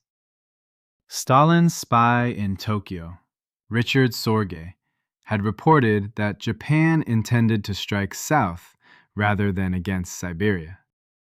That report allowed the divisions in the Far East to be moved west. They arrived in front of Moscow in December, equipped for the conditions, and on the 5th of December, Georgy Zhukov launched a counteroffensive that pushed the Germans back over 100 miles. It was the first time the Wehrmacht had been forced into retreat, and Hitler responded by sacking a long list of generals and taking direct command of the army himself. The following summer's offensive went south, rather than at Moscow, because Germany was running out of oil. Case Blue opened in June 1942 and aimed at the Caucasus oil fields, with a secondary drive to the Volga to cover the flank. The two objectives pulled apart as the advance went on. One of them was a city on the Volga's west bank, named after Stalin. The German Sixth Army under Friedrich Paulus reached the outskirts of Stalingrad in August, and the Luftwaffe opened by bombing the city into rubble in a single enormous raid. The rubble was a mistake. Ruins are far better defensive terrain than buildings, and tanks cannot maneuver in them. What followed was 3 months of fighting at a range of a few yards, which German soldiers called Rattenkrieg, the War of the Rats. Men fought for a floor of a building, then for the rooms on that floor. The Red October steelworks, the tractor factory, and a grain elevator each took weeks. Vasily Chuikov commanded the defense from a bunker on the West Bank and used a simple rule. Keep the front lines so close to the Germans that their air support and artillery could not fire without hitting their own men. Reinforcements crossed the Volga at night in ferries and small boats under shell fire, and stepped ashore into the fighting directly. Stalin's Order 227 that summer had forbidden retreat without permission, and blocking detachments were posted behind the lines to enforce it. The Soviet counterstroke, Operation Uranus, did not attack the city. It attacked the flanks, several hundred miles apart, where the line was held by Romanian and Hungarian armies with obsolete anti-tank guns.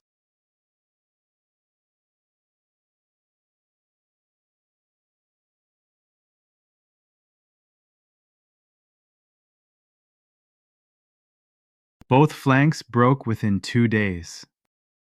On the 23rd of November, the two Soviet pincers met at Kalach on the Don. and around 250,000 Axis troops were inside the ring. Goering promised to supply the pocket by air, and would have needed some 500 tons a day to do it. The airlift managed a fraction of that, in winter weather, from airfields that were themselves overrun as the front moved west. Rations inside the pocket fell to a few ounces of bread.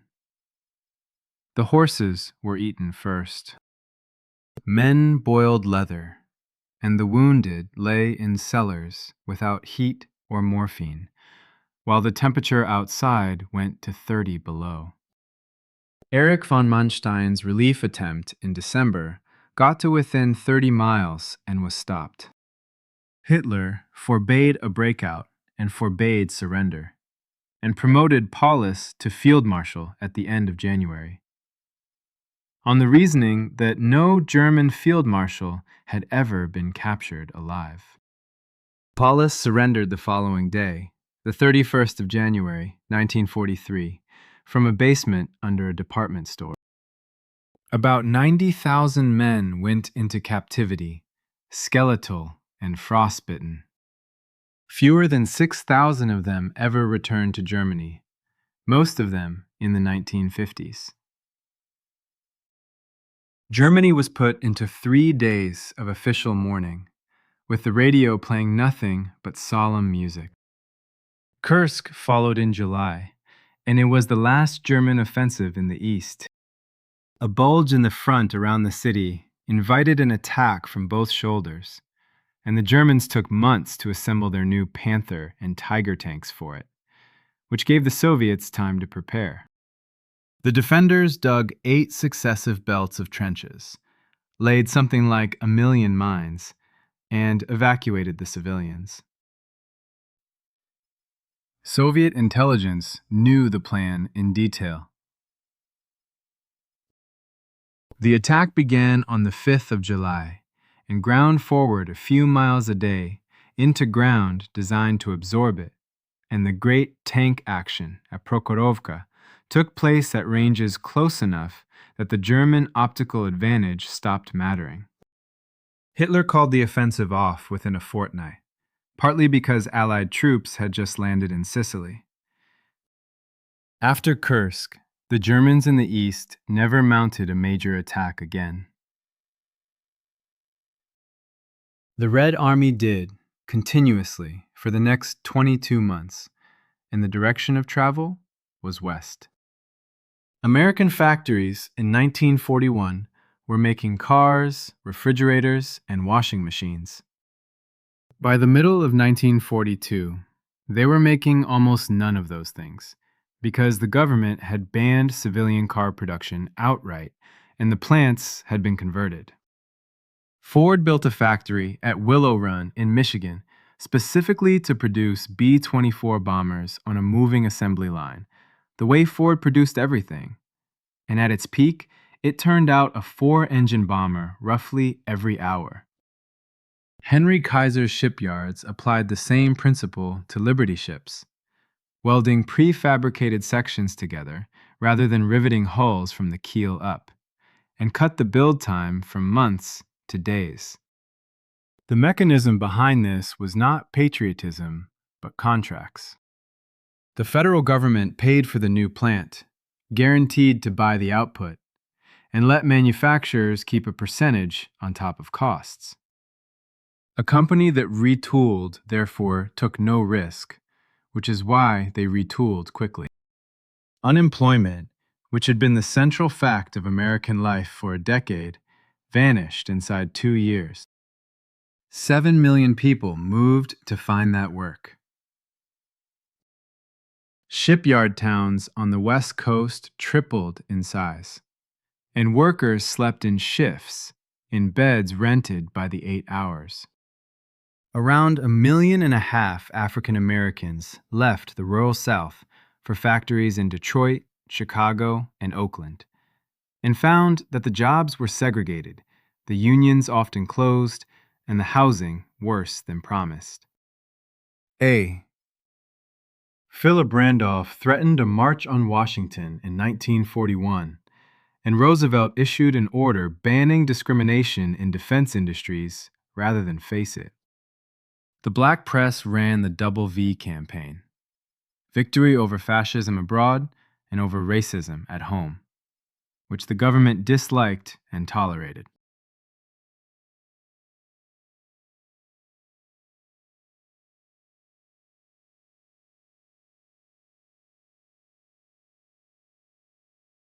Women entered the plants in numbers nobody had planned for. They riveted aircraft skins, welded ship plate, drove cranes and machined shell casings, wore trousers and tied their hair up because loose hair and lathes do not mix. Rosie the Riveter appeared on posters and magazine covers. Employers who had insisted the work was beyond women recorded no drop in output, and after 1945, most of the women were dismissed anyway. Some of the work was invisible. The Navajo code talkers, recruited from the reservation, transmitted messages in a code built on their own language, which had no written form and almost no non-native speakers. Japanese cryptanalysts never broke it. At the same time, some 120,000 Japanese Americans, two-thirds of them citizens by birth, were removed from the West Coast under executive order and held in camps in the interior for the duration, having been given days to dispose of houses, farms, and businesses. Rationing in America was mild by comparison with elsewhere, and people complained about it more. Sugar, coffee, meat, butter, and canned goods went onto stamps. Petrol was rationed not because petrol was short, but because rubber was, and less driving meant fewer worn-out tires. Households got a windscreen sticker with a letter on it setting their weekly gallons. Children collected scrap metal, rubber, and paper, and 20 million victory gardens supplied a large share of the country's fresh vegetables. Canada built ships, aircraft, and the escort corvettes that fought in the Atlantic, and trained aircrew from across the Commonwealth on prairie airfields where the weather was reliable and no enemy could reach them. Australia turned its factories to warplanes and its farms to feeding both Britain and the American forces in the Pacific. In India, the war economy produced supplies for the Middle East, while a failure of rice imports and government requisitioning produced famine in Bengal, in which somewhere near 3 million people died. The arithmetic at the end of it was decisive on its own. By 1944, American factories were producing more war material than Germany, Japan, and Italy combined. And the Soviet Union, working out of relocated plants beyond the Urals, was outbuilding Germany in tanks while occupied. Soldiers landing in Normandy came ashore with equipment their opponents could not replace. North Africa was finished in May 1943, when the last Axis forces in Tunisia surrendered. And the argument then turned to what came next. Churchill wanted Italy, which he described as the soft underbelly of Europe. The Americans, who wanted every available division saved for a cross-channel invasion, agreed reluctantly, and on the understanding that Italy would not become the main effort. Sicily was invaded on the 10th of July, 1943, by British, American, and Canadian forces, in the largest amphibious landing attempted to that date. The Germans had been persuaded to expect Greece instead, by a corpse dressed as a Royal Marine officer and floated ashore in Spain carrying forged papers. The island took 5 weeks. Its terrain was mountains and terraces, and the Germans conducted a skilled withdrawal, evacuating over 100,000 men across the Straits of Messina. The political effect came faster than the military one. Italians had endured food shortages, bombing, and defeat, and the fascist Grand Council met in Rome on the 24th of July and voted against Mussolini for the first time in 20 years. The next day, King Victor Emmanuel III dismissed him, and Mussolini was arrested as he left the audience and driven away in an ambulance. Crowds pulled fascist emblems off public buildings that evening. The new Italian government negotiated secretly with the Allies while assuring the Germans it was fighting on, and signed an armistice announced on the 8th of September. The Germans had prepared for exactly this. Within days, they disarmed the Italian army, occupied most of the country, and shipped several 100,000 Italian soldiers to Germany as forced labor. Otto Skorzeny landed gliders on a mountain plateau in the Abruzzi and took Mussolini out of the hotel where he was held, and Hitler installed him as head of a puppet republic on Lake Garda. The Allied landings on the mainland at Salerno nearly failed.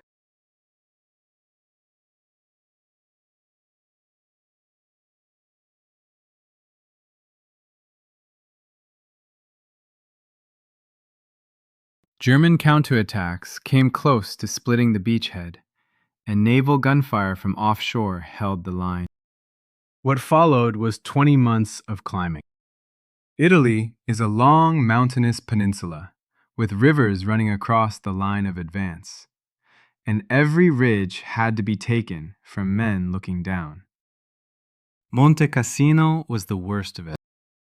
The Gustav Line ran through the valley below a Benedictine monastery founded in the 6th century, and the Allies assumed the Germans were using it as an observation post. On the 15th of February, 1944, they bombed the monastery flat. The Germans had not occupied it. Afterwards, they moved into the rubble, which made better cover than the building. 4 assaults were needed. Polish troops of the Second Corps finally took the summit in May, and the men who raised the flag there were largely former prisoners of the Soviet Union who had walked out through Persia. The Anzio landing had been meant to unhinge the line by putting a force behind it. It went ashore in January 1944 against no opposition, and the commander then consolidated instead of driving inland. Kesselring rushed troops to the hills around the beachhead within days, and the Allies spent 4 months in trenches under observed artillery fire, in conditions that reminded the older officers of 1917. Rome fell on the 4th of June, 1944, and held the world's attention for about 48 hours. The Germans withdrew to the Gothic Line in the Apennines, and the war ground north through Florence and the Po Valley into 1945. Italian partisans in the north sabotaged railways and ambushed convoys, and German reprisals ran at 10 Italian civilians shot for every German killed, a ratio applied literally in the Ardeatine caves outside Rome. On the 27th of April, 1945, partisans stopped a German convoy near Lake Como and found Mussolini in it, wearing a German greatcoat. He was shot the next day, and his body was taken to Milan and hung by the heels in a petrol station forecourt in a Piazzale Loreto, where 15 partisans had been executed the previous year. The invasion of France required an artificial harbor, because every real one was fortified, and the Allies had learned at Dieppe in 1942 what happened to a frontal assault on a defended port. 2 harbors were therefore built in sections in Britain, towed across the channel and sunk into place. Concrete caissons the size of buildings, floating piers on stilts that rose and fell with the tide, and old ships scuttled to make a breakwater. Fuel was to come through a pipeline laid along the seabed. Normandy was chosen over the Pas de Calais because Calais was where the defenses were. Operation Fortitude then spent months persuading the Germans that Calais was the target anyway. Dummy landing craft sat in Kentish harbors. Inflatable tanks stood in fields under camouflage netting, inadequate enough to be seen from the air. And a fictitious army group in East Anglia generated radio traffic under the nominal command of George Patton, whom the Germans considered the best general the Allies had. Double agents run by British intelligence confirmed the story. The deception worked so well that German armored divisions were still being held near Calais weeks after the actual landings. The invasion fleet was around 7,000 vessels, carrying over 150,000 men for the first day. Eisenhower postponed by 24 hours because of weather, then went on the 6th of June on the strength of a forecast of a brief gap in the storm. The German commanders, reading the same weather, had concluded no landing was possible. Rommel had gone home to Germany for his wife's birthday. Paratroopers went in during the night to hold the flanks.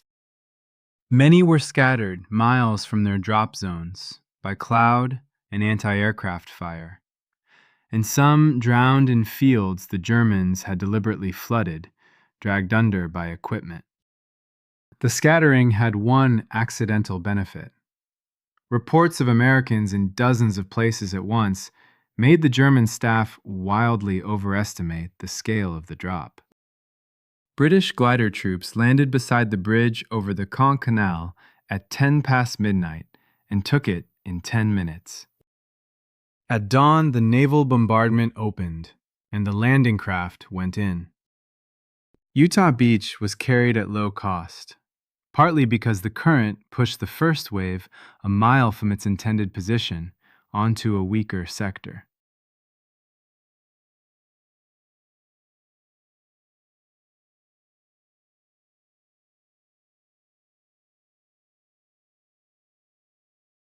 Omaha was the opposite. The bluffs behind the beach were high, the defending division better than expected. The preliminary bombing had missed, and the amphibious tanks launched too far out sank in the swell. Men waded ashore under machine gun fire from above and lay behind the shingle bank while officers and sergeants got them moving in small groups towards the draws in the cliffs. It took most of the day and around 2,000 casualties. On the British and Canadian beaches, Gold, Juno, and Sword, the specialized armor made the difference. Tanks with flails to beat paths through minefields, tanks that laid bridging, tanks that fired demolition charges at concrete. Canadian troops at Juno pushed further inland than anyone else that day. By nightfall, 5 beachheads were ashore, and none had reached its objectives. Then came the bocage, the Norman hedgerow country, where fields are small and bounded by earth banks topped with thick hedge, and each field is a defended box. Progress was measured in fields for 6 weeks. An American sergeant named Curtis Cullen saw-wrapped prongs from German beach obstacles onto the front of a Sherman, which let the tank cut through a bank instead of climbing it and exposing its belly. And the modification was adopted across the Army within weeks. The breakout came in late July with Operation Cobra, preceded by carpet bombing that fell partly on American positions and killed a lieutenant general. Once through, the armor ran. German forces were caught in the Falaise pocket in August and destroyed as they tried to escape through a narrowing gap under continuous air attack, leaving roads so choked with dead horses and vehicles that bulldozers had to clear them. Paris rose before the Allies arrived. Railway workers and police went on strike. Barricades went up in the streets, and resistance groups seized public buildings. Eisenhower had intended to bypass the city and had no wish to defeat it, but de Gaulle pressed, and the French 2nd Armored Division under Leclerc was sent in. Its first units reached the Hôtel de Ville on the night of the 24th of August, and the German commander, Dietrich von Choltitz, surrendered the following day without carrying out orders to destroy the city's bridges and monuments. De Gaulle walked down the Champs-Élysées on the 26th, with snipers still firing. By December 1944, the Allied armies had outrun their supply lines, everything still coming by road from the Normandy beaches, and Antwerp only just opened. The front was thinly held in the Ardennes. Because the Ardennes was quiet, and divisions were sent there either to rest after hard fighting or to gain experience without much risk. It was the same forest through which the Germans had come in 1940, which ought to have suggested something. Hitler's plan was to break through the American line, cross the Meuse, and take Antwerp, cutting the British armies in the north off from the Americans in the south. He believed the alliance was politically brittle, and that a sharp reverse would produce a negotiated peace in the West, freeing everything for the East. His generals thought the plan beyond German strength and said so. The attack force had insufficient fuel for the distance and was expected to capture American dumps along the way. The offensive opened on the 16th of December in fog thick enough to ground Allied aircraft, which was the reason the date was chosen. 200,000 men and around 1,000 tanks came out of the forest, against divisions holding frontages several times longer than doctrine allowed. American outposts were overrun in the first hours. Telephone lines were cut, and German-speaking commandos in American uniforms and jeeps turned road signs, cut wires, and spread rumors, which produced a mania for challenging strangers with questions about baseball. At Malmedy, SS troops of Kampfgruppe Peiper machine-gunned about 80 American prisoners in a field. Word of it traveled along the front within a day and stiffened resistance considerably, which was the opposite of the intended effect. Two things slowed the offensive more than anything else. At St. Vith, outnumbered American units held a road junction for 6 days and wrecked the German timetable. At Bastogne, where 7 roads met, the 101st Airborne was rushed in by truck and surrounded within days.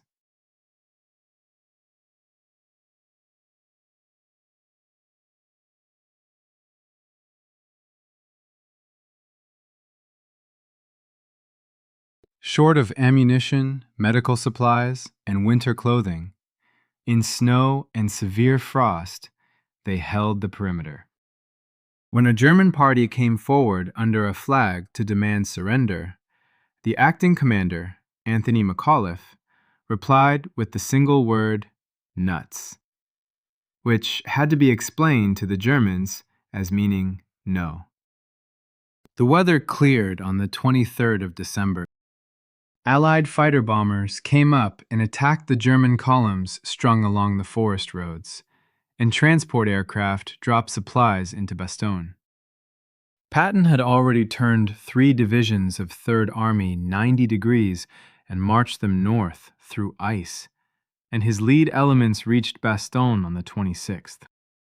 The German advance had by then stalled short of the Meuse. Out of fuel, its tanks abandoned where they stopped. Fighting continued into late January, in temperatures that put more men in hospital with frostbite and trench foot than with wounds.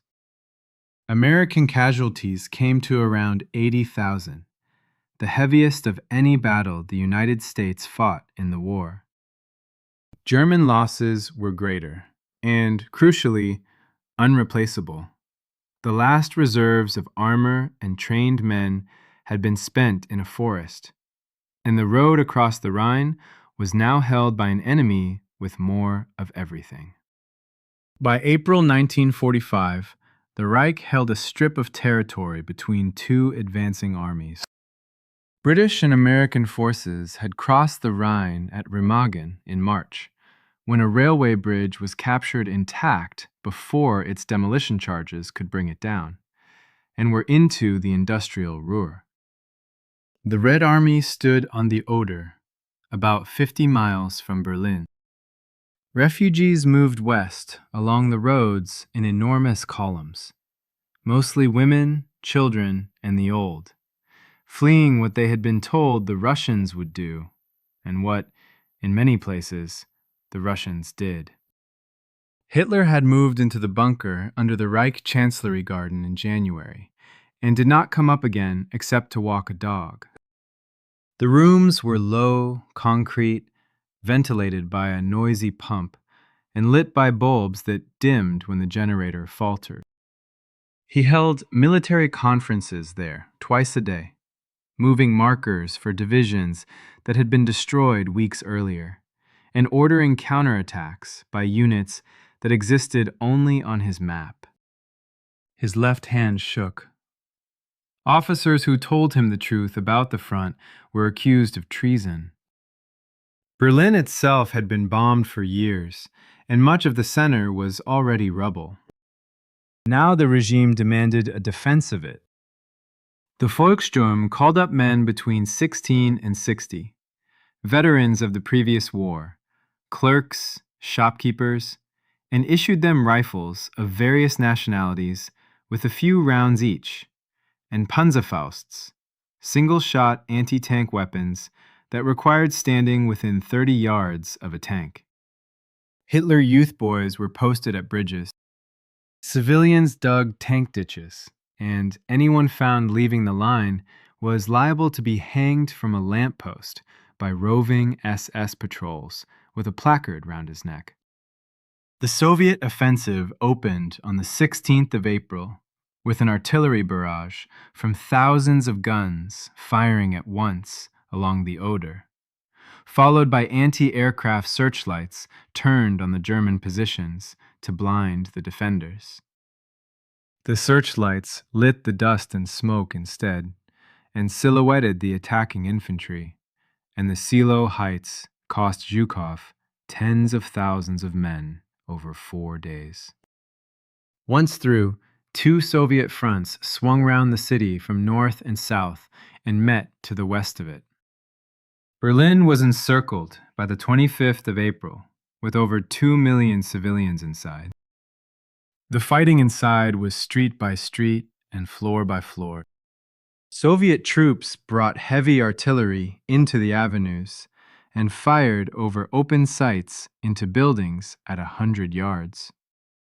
Defenders used the sewers and the underground railway tunnels to move and to appear behind the attackers. The Red Army had been through Stalingrad and Kursk and knew this work. It also arrived carrying 4 years of what had been done in the Soviet Union, and what followed for the women of Berlin was mass rape on a scale that was documented at the time and not publicly discussed in either country for decades. In the bunker, the last acts were domestic and bureaucratic. Hitler learned that Himmler had approached the Western Allies about surrender and expelled him from the party in absentia.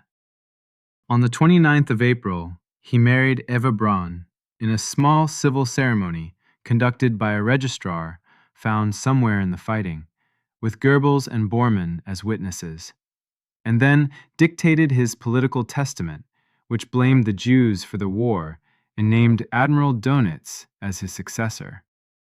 The following afternoon, with Soviet troops a few streets away, Hitler shot himself, and Eva Braun took cyanide.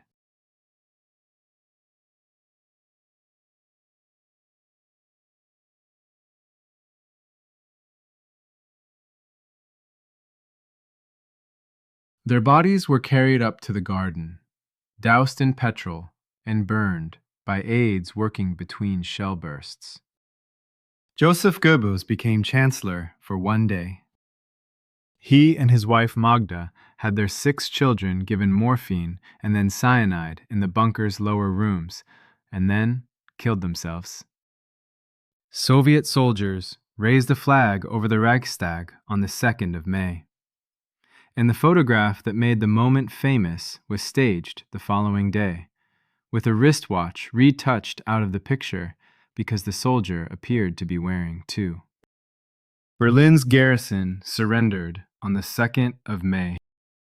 General Jodl signed a general unconditional surrender at Eisenhower's headquarters in Reims early on the 7th.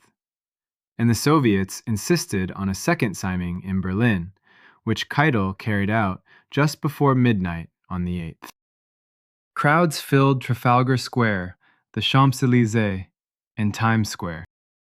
In Germany, there was no celebration, and in the camps being opened by Allied troops that spring, Bergen-Belsen, Dachau, Buchenwald, soldiers were finding what the war had actually been about.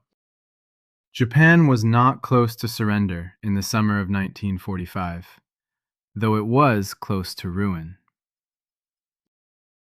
Its navy had been destroyed, its merchant shipping sunk by American submarines, and its cities burned by B-29s flying low at night with incendiaries.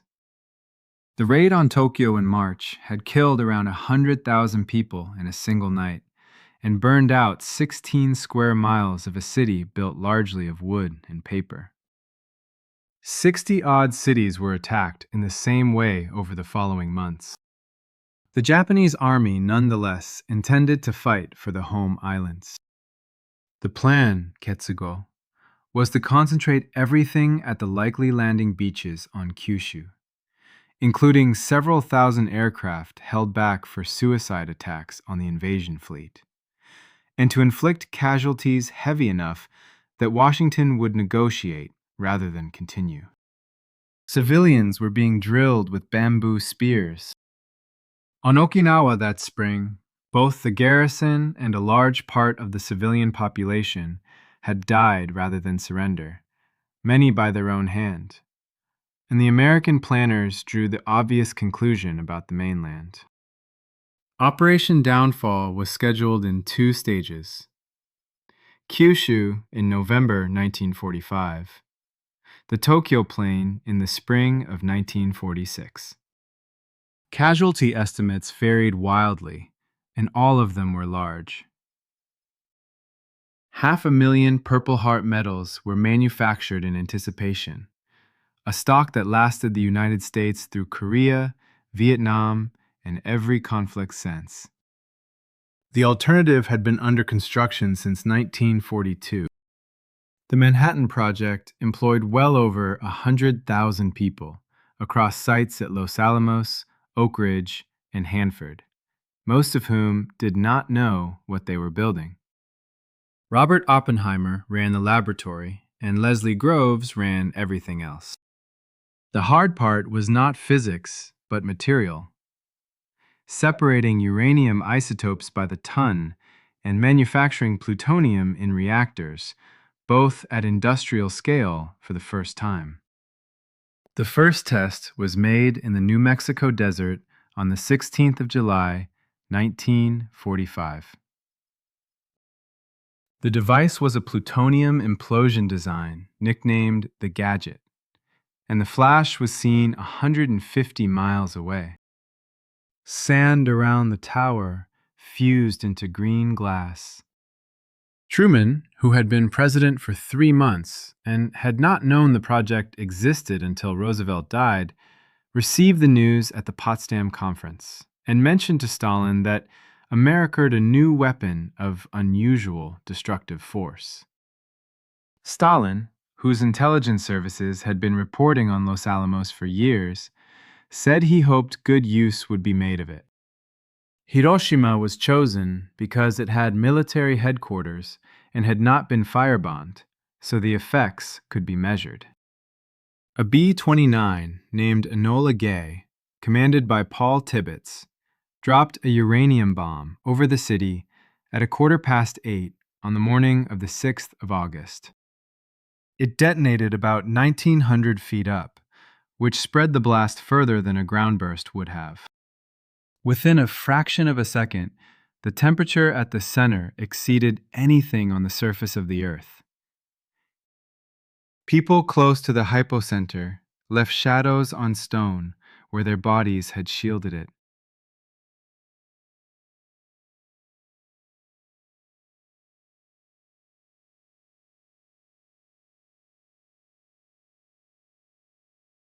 Wooden houses collapsed and burned across 4 or 5 square miles, and the fires joined into a firestorm that pulled in air from the edges.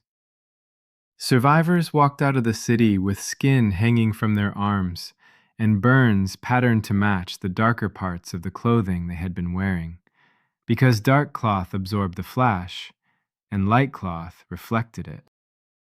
Around 80,000 people died that day. Then came the part nobody had anticipated properly.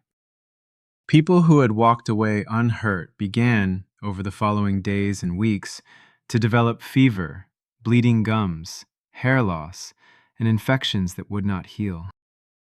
Radiation sickness killed tens of thousands more through the autumn, and cancers appeared among survivors for the rest of their lives. The survivors were called hibakusha, and in Japan, they faced decades of quiet discrimination in marriage and employment because of fears about what the radiation might have done. A second bomb, plutonium this time, was dropped on the 9th of August. Its intended target, Kokura, was under cloud, and the aircraft flew on to Nagasaki, where a gap in the cloud opened over an industrial valley north of the city center. The surrounding hills contained the blast, and around 40,000 people died immediately. The same day, the Soviet Union declared war and invaded Manchuria with over 1 million men, destroying the Japanese army there within a week. The Japanese cabinet remained deadlocked between those who wanted terms and those who wanted the final battle. Emperor Hirohito broke the deadlock, an unprecedented intervention, and a recording was made of him announcing acceptance of the Allied terms. Army officers attempted a coup that night to seize the record and prevent the broadcast, and failed to find it. It was played at noon on the 15th of August.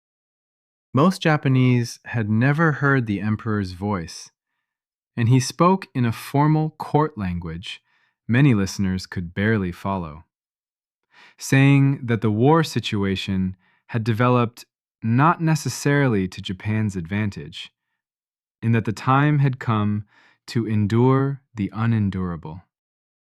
The formal surrender was signed aboard the USS Missouri in Tokyo Bay on the 2nd of September. The question of what to do with the surviving Nazi leadership had been argued among the Allies for 2 years. Churchill's preference at one stage was to identify the principal criminals and shoot them once identity was confirmed. Stalin proposed a figure of 50,000 German officers, and Roosevelt was never quite sure whether he was joking. The American position, argued hardest by Henry Stimson, was for a trial with evidence, defense counsel, and a record. And the American position prevailed largely because the Americans were paying for the occupation. Nuremberg was chosen for practical and symbolic reasons. The Palace of Justice was among the few large court buildings still standing, with a prison attached to it by a covered walkway. And the city had hosted the party rallies and given its name to the race laws of 1935. The International Military Tribunal was constituted by the 4 powers, each supplying judges and prosecutors, and worked in 4 languages simultaneously, using a new system of interpreters and headphones supplied by IBM. The charges were four: conspiracy, crimes against peace, war crimes, and crimes against humanity. The third was old law. The fourth was close to new, and it was the important one because it covered what a government did to civilians, including its own. 24 men were indicted. Hitler, Himmler, and Goebbels were dead. Hermann Goering was the senior defendant and treated the dock as a stage, cross-examining the prosecution and dominating the other defendants at exercise until the Americans separated them at meals. Rudolf Hess, who had flown to Scotland in 1941 on a private peace mission, claimed amnesia and read novels through the proceedings. Albert Speer accepted a general responsibility while maintaining he had known nothing specific, which impressed the judges more than it should have. Julius Streicher, who had published pornographic anti-Semitic propaganda for 20 years, held no office at all and was tried for what he had written. The prosecution built its case out of German documents, on the reasoning that no defendant could dispute his own signature.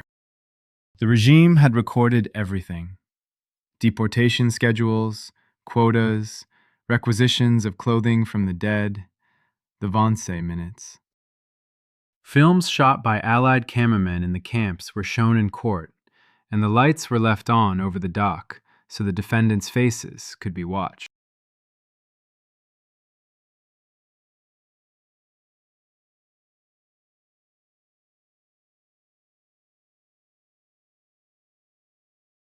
Witnesses testified, among them a French resistance member who had survived Auschwitz and described the ramp, and Rudolf Höss, the commandant of Auschwitz, who explained the operation of his camp in the tone of a man discussing plant management.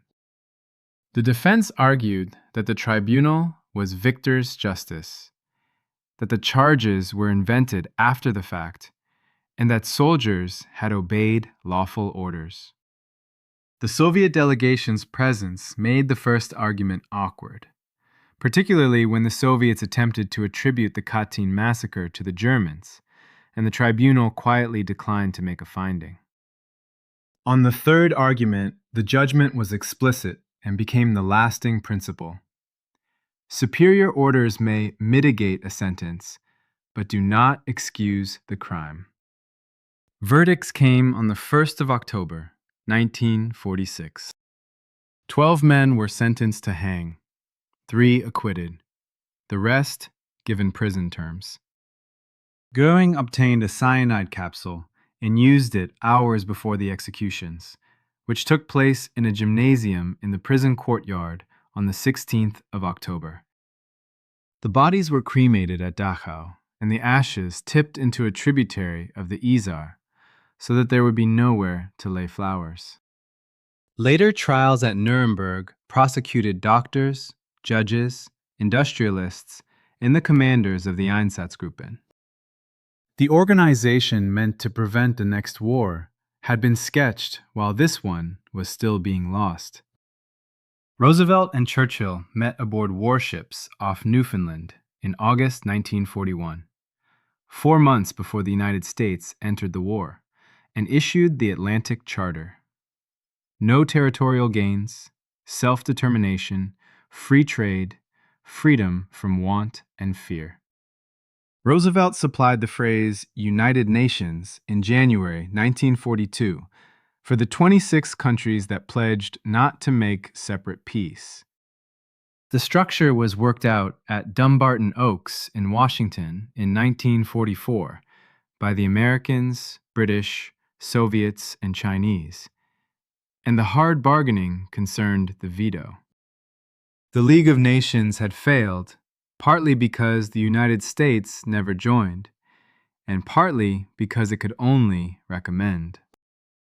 The new design gave the Security Council power to impose sanctions and authorize force, and gave 5 permanent members: the United States, the Soviet Union, Britain, China, and France the ability to block any substantive decision.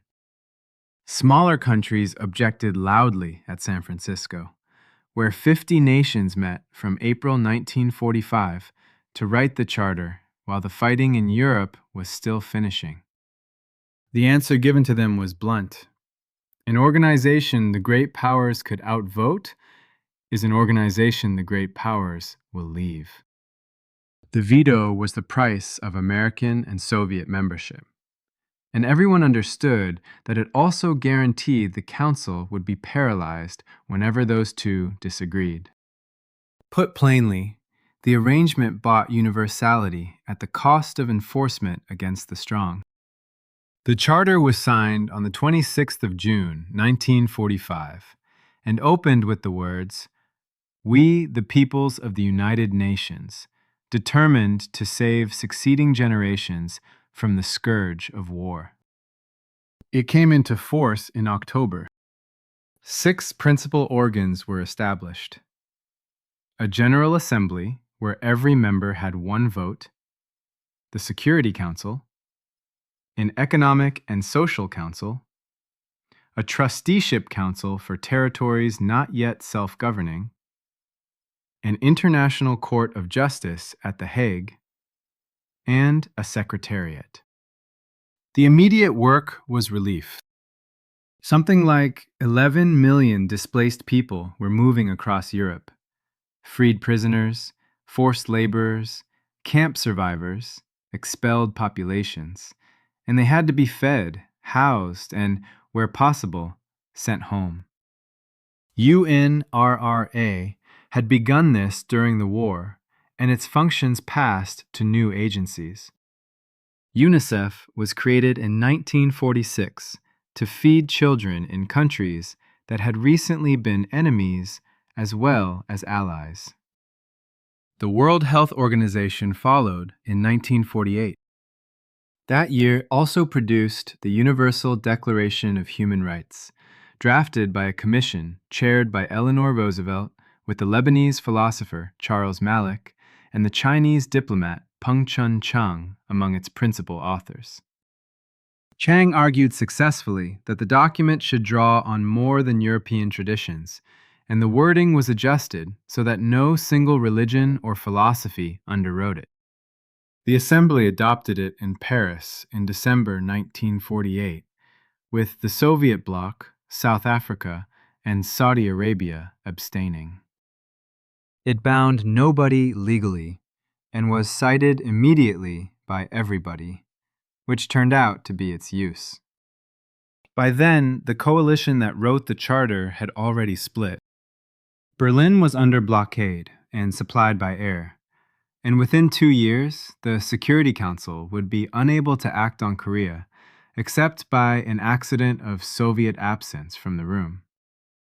The headquarters rose beside the East River in New York, a glass slab among flagpoles, and the arguments that had once been settled by armies were conducted inside it instead, which was not the same as settling them.